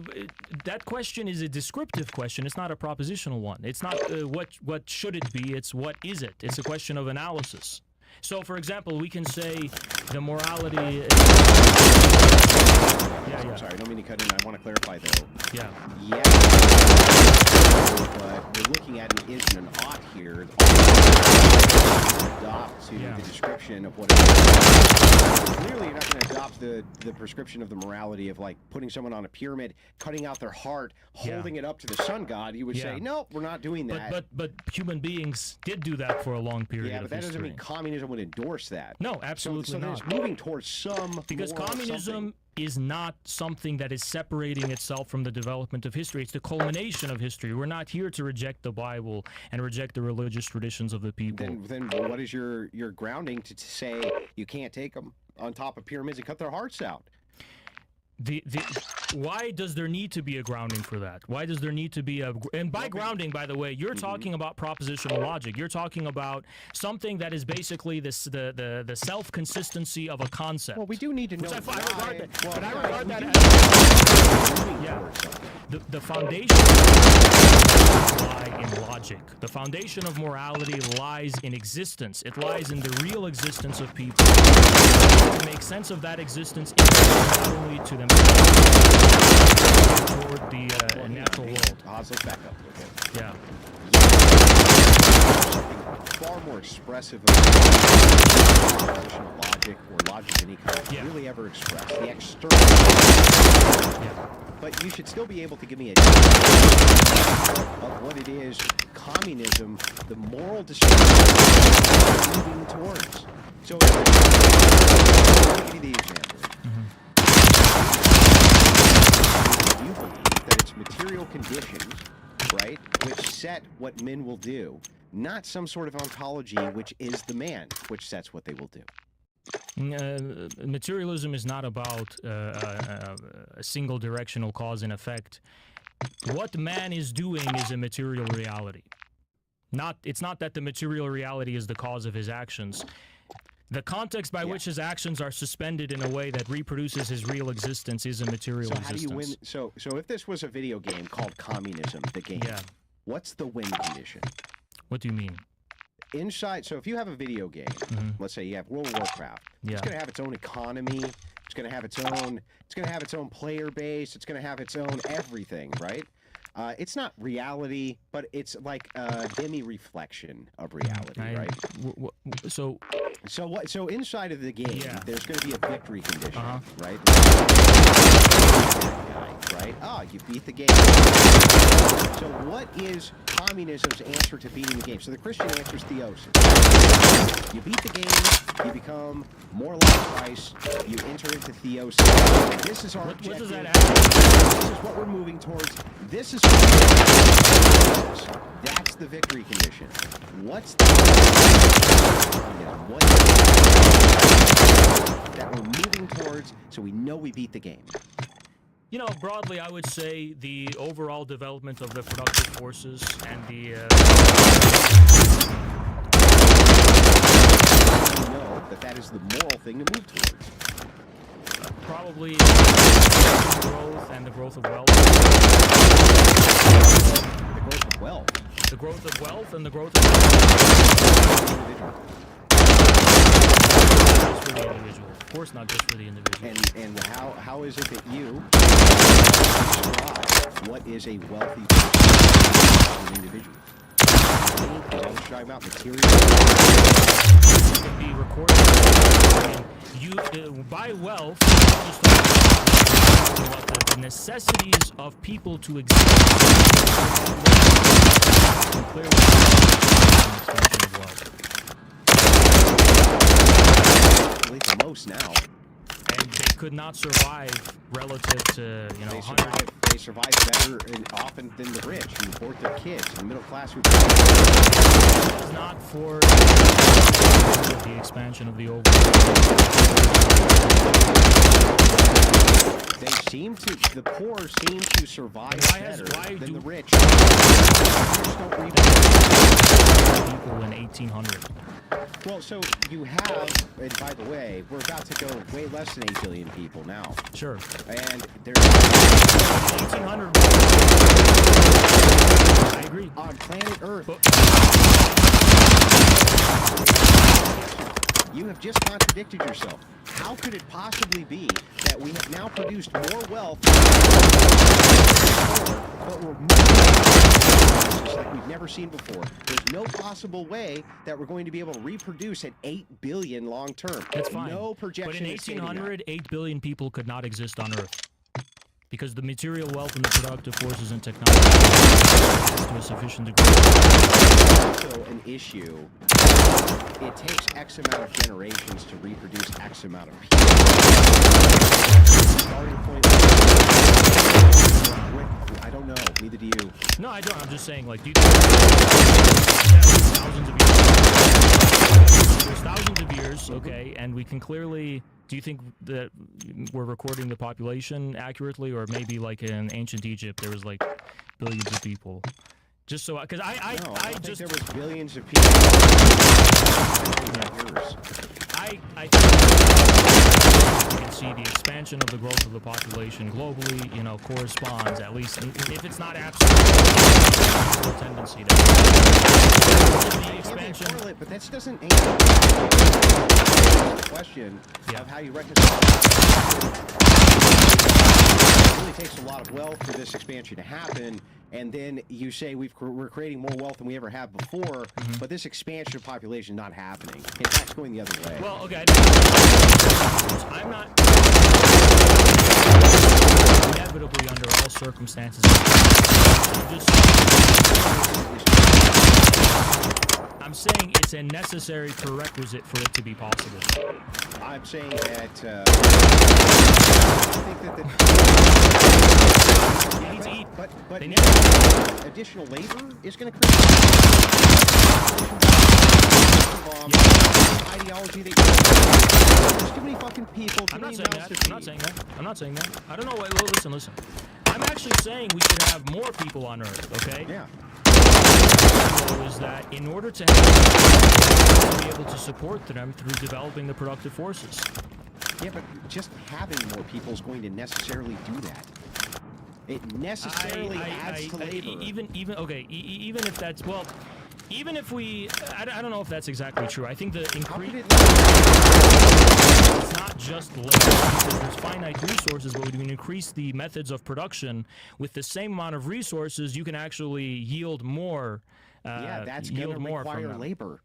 Yeah, but labor alone is not enough, I think. I think it's clear that... What else could... I mean, yeah, the resources are everywhere.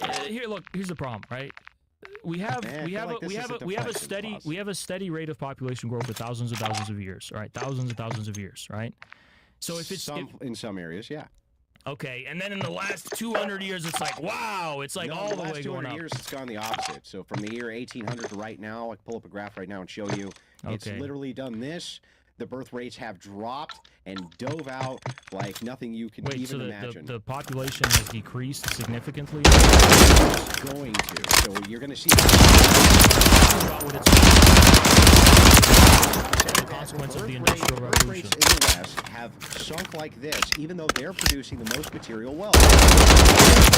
Immigration. Shit.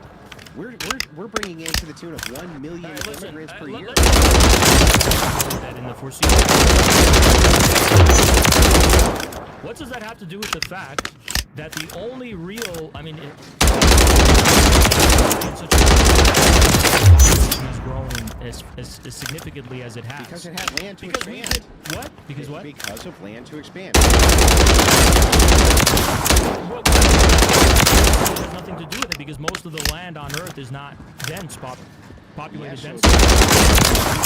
So technology There's assists. never been a Hang on. deficient. But you have to have people. People are the ones But who there has drive never been a shortage of land 3,000 There years was ago a shortage of in Texas with a There's a homestead. there was a Okay? There's not a shortage of people. land on Earth. Why was that? a zenith snowball effect forward for reproduction, just like you have to. Yeah. What causes that though? Yeah. Of different things which can cause this. There could be that can assist with. There can also be wars which assist with negating the lack of expansion. But X amount of people constantly reproducing, you have to. Everybody has to reproduce themselves, and somebody else. At least So you. why? Most people were not even able. I just want to clearly understand. Thousands of years. Yeah. So for a short period of that time, the population has exploded. Yes. Well, it's all throughout history. There's been times. It where hasn't been a steady rate of growth. You can look at the chart. I It's didn't been say it within a was. short period of time relative to when we've existed This in has general on happened Earth. multiple times. Is this what I'm saying? Like, do you think that there was a point in human history before where there were this many people, or what? I'm not saying that, but that doesn't logically make sense.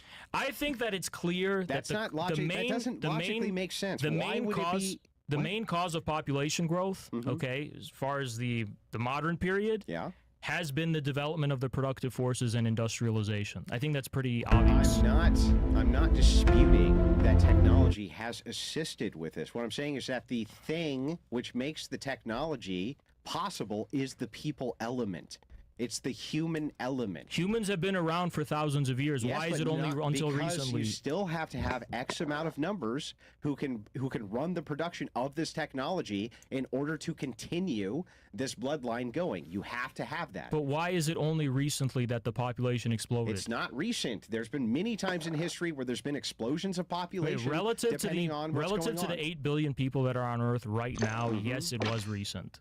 No, okay, but you know what else? If in 4000 BC, when you're eliminating Alright. half of your population, like you're doing in China, where you go, oh, we have too many people, we're just going to start drowning them, right? You When did kill- they- the one-child policy in China? population. They're slated by 2050 to have eliminated half of the population via birth rate. I've seen different statistics on that, so I'm not going to really get into it. But No, I think we need to get to 2050, 2060. 100, it's going to decrease to 1 billion. I've seen the extreme numbers that you're talking about anywhere. They're slated. Okay. 20. Let me ask you a question. Yeah. In South Africa, birth rate is? You know what it is? Not exactly. Yeah. And it's slated to go to 0.5. Yeah. Okay. Culture doom pause? Is this an existential crisis? Yeah, it's due. If they don't find a way to... Well, could you hit where one generation? Look, I want to get back to this point, I'm though. in this point. Wait, I want to get back to I'm this point. in the point. But Hang hold on, on. hang on. Yeah, We'll yeah. get back to it, but I need to finish my inquiry here. Yeah. Okay. That they're doomed. Threshold in your birth rate. Your population is doomed. Listen, I am ready to accept that. Okay. But we need to get back to the point, which is that if you through modern industrialization and so on, it's not even possible to expand I think the the human population. element is what. But humans have been around for thousands of years. So why is it only recently that it exploded? I don't understand why It you keep exploded making to my 8 point. billion people only recently, okay?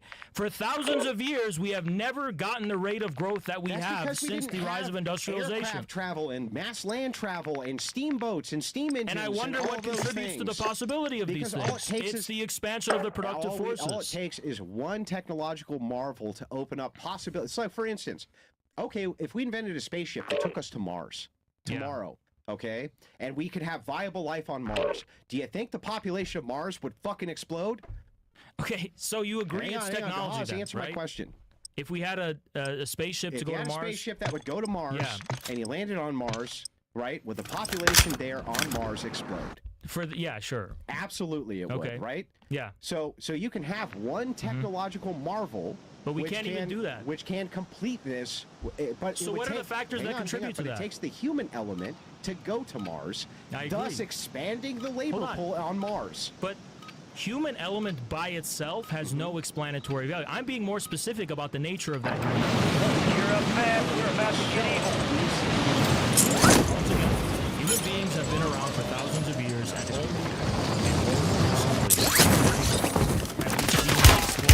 Taking fire! relative to every other point. That I just made. Sure, absolutely. They've been around for thousands of years. So let's be more Now the specific. Martian population What explodes. about, and this has to have explanatory value, is necessary that we see. Enemies are dropping into the What area. about Watch the the human skies. element needs to be there? They can work. They can work. So human beings have not been working for thousands of years. As you Say say. that. So what needs to be there? What's the decisive thing? The human being. Because All stations, Shadow 01. Right. Deployment to the Human beings have been Warzone around has for a been long on. time. So what's the decisive didn't say thing for that the they- past few didn't hundred say years? They weren't around.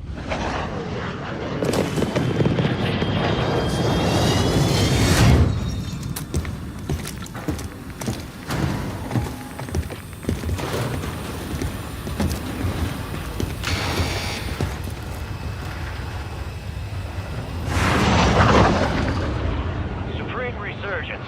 Survive and your team can redeploy. Eliminate targets to bring them back faster.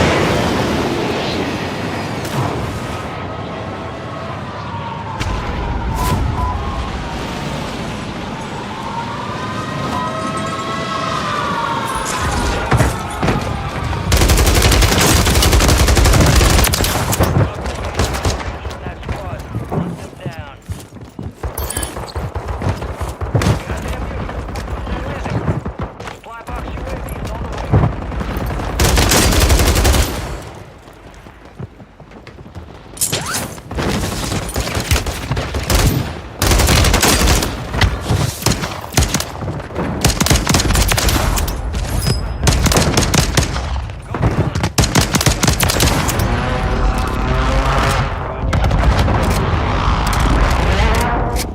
Could use some medical rounds.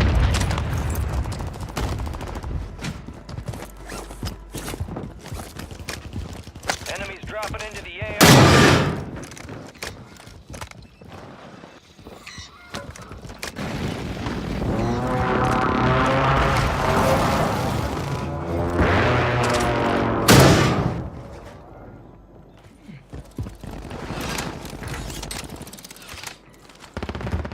Friendly precision airstrike inbound.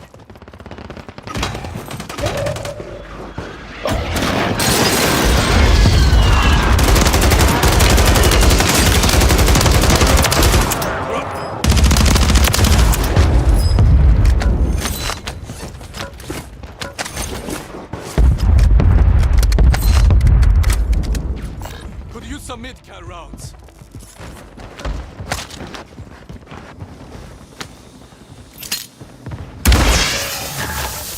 You have a buy station inbound.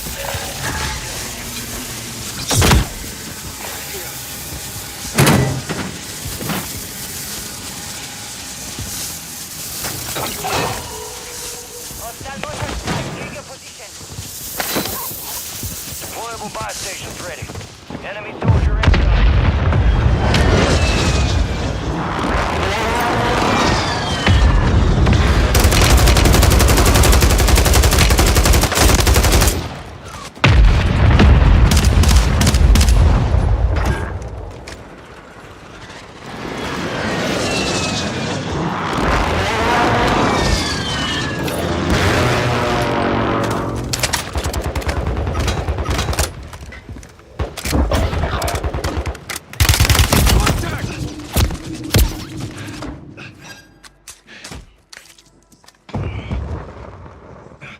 Thunder equipment!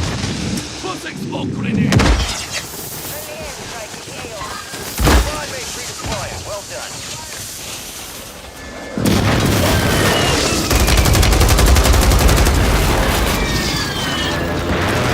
Made it to the safe zone. Gas is moving.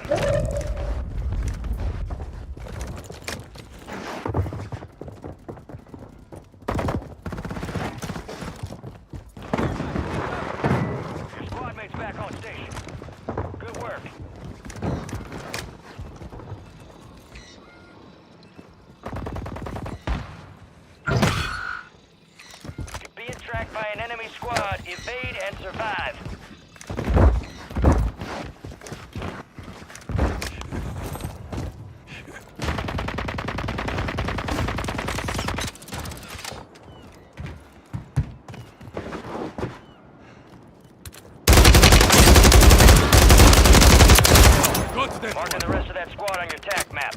Get hunting. smoke.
Still active in the AO.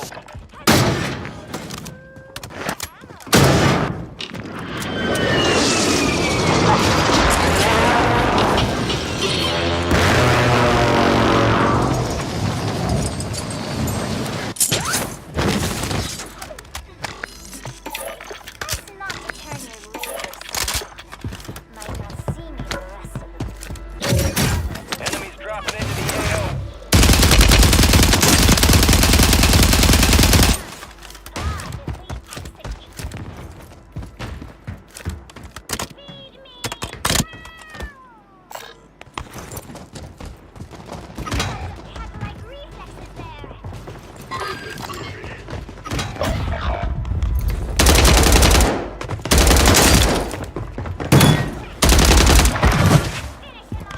Confirmed, and we located the rest of them. Squads outside the safe zone. Squad is down. Stay alive to bring them back. You've got reinforcements inbound. Fire sale active. Buy station prices have been reduced.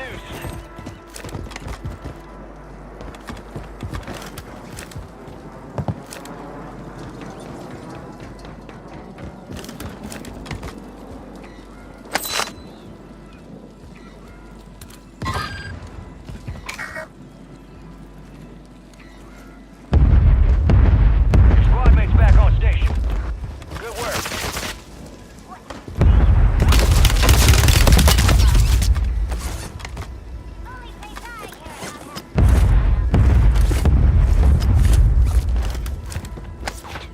Hostile counter UAV overhead. Friendly buy station deployed. Resurgence is about to end. Make it count.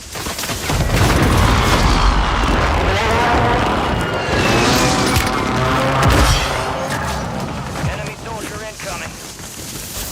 Friendly buy station inbound. Location marked. Friendly buy station is ready.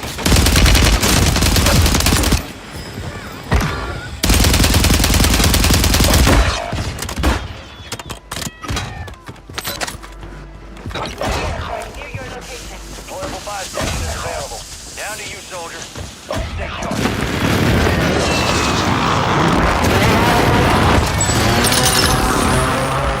Adjusting prices.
highway. Primary objective. All targets eliminated.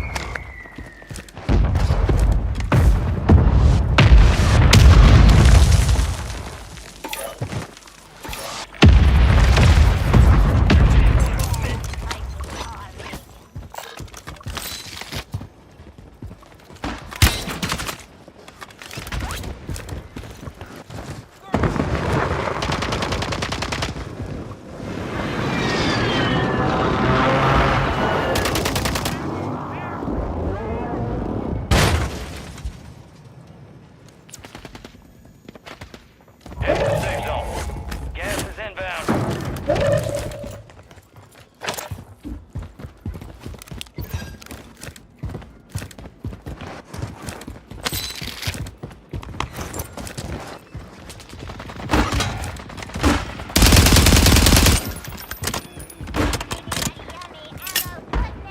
Friendly precision airstrike inbound. You have a buy station inbound.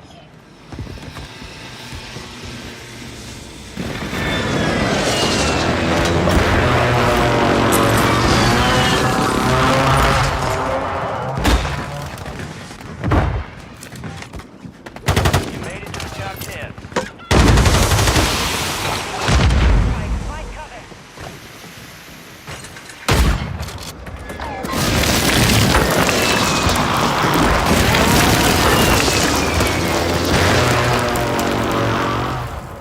Safe zone.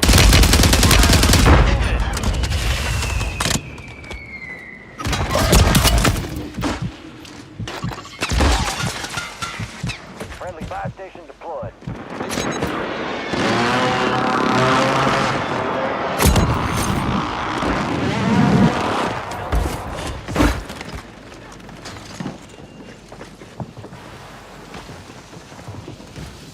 Portable buy stations ready.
the whole topic at hand. I think both of you are obviously correct. Like, you're talking more about, you know, technology. He's talking about the human element, which creates the technology. But both need to be.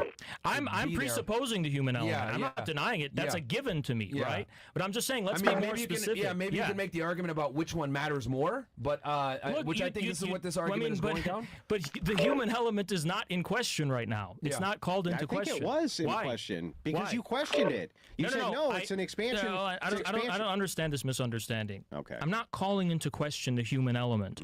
I'm calling into question the idea that industrialization is somehow not the decisive thing relative to the thousands. We're presupposing that we've always been human beings. Okay, it's not like we were sheep 500 years ago. the the human being thing, it's like it's taken for granted, all right? Yeah. But specifically, right, the past few hundred years, Yeah. something new happened, right? Which is what we call I'm not industrialization. disagreeing with which the is the expansion of the element, though. I It's- think yeah. the big thing here is that both of you are correct. I think just going back to the because we got on a kind of a little bit of a circle there with the whole industrialization versus human concept of creating said industrialization. What about I guess because So, going back to hang the on, original I think I topic. can make this easy, right? Yeah. I think I can make this easy. Because this is, remember, the corruption of the United States. This is Human what the beings topic can't was. exist absent technology. Technology cannot exist absent humanity. Okay. Do you agree? Yeah. Then that would mean, definitionally, that the human element is the most necessary element for the expansion of humanity. Who's and calling for that into humanity. question? I'm not saying we should mutate into a different Yeah, but species. you're saying because there was a technological advance, Yeah. okay, which nobody disputed that a technological advance Yeah. couldn't lead But to what more. Hang on, specifically was the couldn't decisive- lead to more of a All right. population increase. All right. Nobody's stating that that is not the case. All right. What I'm stating is that the necessity of the human element is what allows that to happen. That's Okay, now let's presuppose the necessity of the human element, because again, I'm not arguing people were sheep 500 years ago. We've always been human. Now, what? Okay, I don't know why this is so confusing for you. Why specifically, over the course of the past few hundred years, did we see the dramatic explosion of the population that we have? Specifically, in a way that has explanatory value, such that it happened at this moment, not 7,000 years ago, but at this moment. Because there was technological advancement, sure. Okay, so industrialization and the development of the productive forces, which is what I said. Well, no, see, there's kind of an insertion of language here, which Okay. is why I didn't want the commie speak, but we're gonna All right. we're gonna have to get All into right, commie speak. sure. When you say the explosion of the productive forces, Right. okay, Yeah. so I think that you can have technology which actually pulls back productive forces in such a way where it makes That's why I labor don't think far technology more simple. That's why I say productive forces rather than just technology, because Mm-hmm. productive forces also refers to the way human beings are organized and Yeah. their social relations. But human beings are the pinnacle of that technology. Then that was my whole point. What do we disagree about then? Well, I think I said the goal of communism Yeah. is to expand the productive forces and the overall of people. yeah. I guess that was what our hang-up is. But you didn't agree a few minutes ago. Worried about the idea No. of technological Here's the advancement. issue. You were trying to. You were saying, okay, so what are ways in which you can the development? And I said one of the ways you can is the expansion of the growth of the population and the material wealth. And then you said, well, hold on. Between those two things. Yeah, but here's why. Yeah. Again, so reconcile Yeah. this and show that you're giving a contradictory position on yourself. Position. Yeah. Self-defeating to humanity. The poorest on planet Earth produce the Okay, most. but this is why we got into this argument, because I'm Yeah. trying to explain to you that they're poor relative to us today, Yeah. but compared to 7,000, the only reason they're able to survive is we have more wealth than we did 7,000 years ago. We can support, I told you, we can support people today. Yeah. We couldn't do that in 1700. Okay, Why didn't we have that's the question. So you think 8 No, billion... no, don't ask me a question. Do you think the proof 8 billion people in 1700 Yeah, because we didn't have the productive forces to... What productive thing do you think was necessary to support 8 billion people in 1700? Revolution where we revolutionized to yield outputs that are... Technology has advanced and is better than it was in Do you think that I need the proofs that in the year 1700 there could not be the actual evidence for that. I mean, look, I have to give you absolute proof because it's like proving a negative. I have no absolute Assertion if you have no because proof. I think it's fair to infer we couldn't support 8 billion people because the population reliably seemed to correspond to use in agriculture that are necessary necessary for people to survive. You're saying the fund. Completely Hold on, speculative. Andrew. You said earlier that the fundamental, and that's why I wrote it and asked. Yeah, more people. Yeah. But we've had to lower the supply of people all the time. It's only when we added the factor of industrial modernization, compound in the experience we've seen in the past few hundred years. But correlation is not causation. This is why you would need to demonstrate that in the year 1700, you could not have supported 8 billion people. About the technology.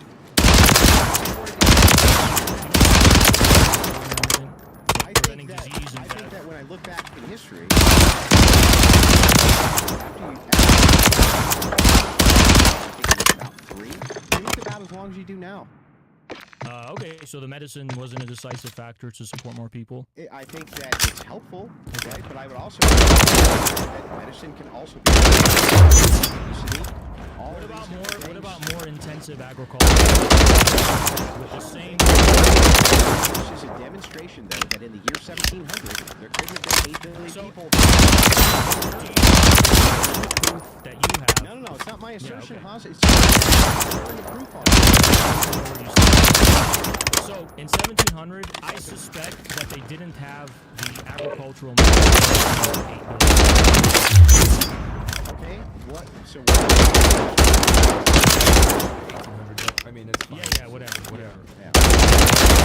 Again, it's a combination of technology, as you put it, and the relations of production order that frees up the means of production.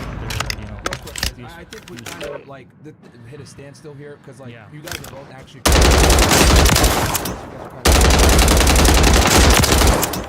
I'm not sure we are. Okay. Thanks to the famine. Yeah. We'll never know. Yeah. More along the lines of, hey, it's people and the argue more it's technology because there's been people forever. But going because we're talking about the family and then capitalism versus, I guess, capitalism. Because I think we left off when we were on. You guys discussed morality. I think your turn for famine. Now it's Get into the morality very much, but that's fair. I'm fine. I would like to. Kick it off with morality then. Yeah. So how does Christianity fit into communism, Haas? I think that communism has always presupposed, even if it's unconsciously and not explicitly, Christianity and their biblical traditions. I think even Stalin, who is kind of a vowed atheist for a large period of his life, was, when he was giving speeches to the Bolshevik Congress, quoting the Bible all the time, you Sure. know, to make his points. So You know? if you had a church, let's say the Orthodox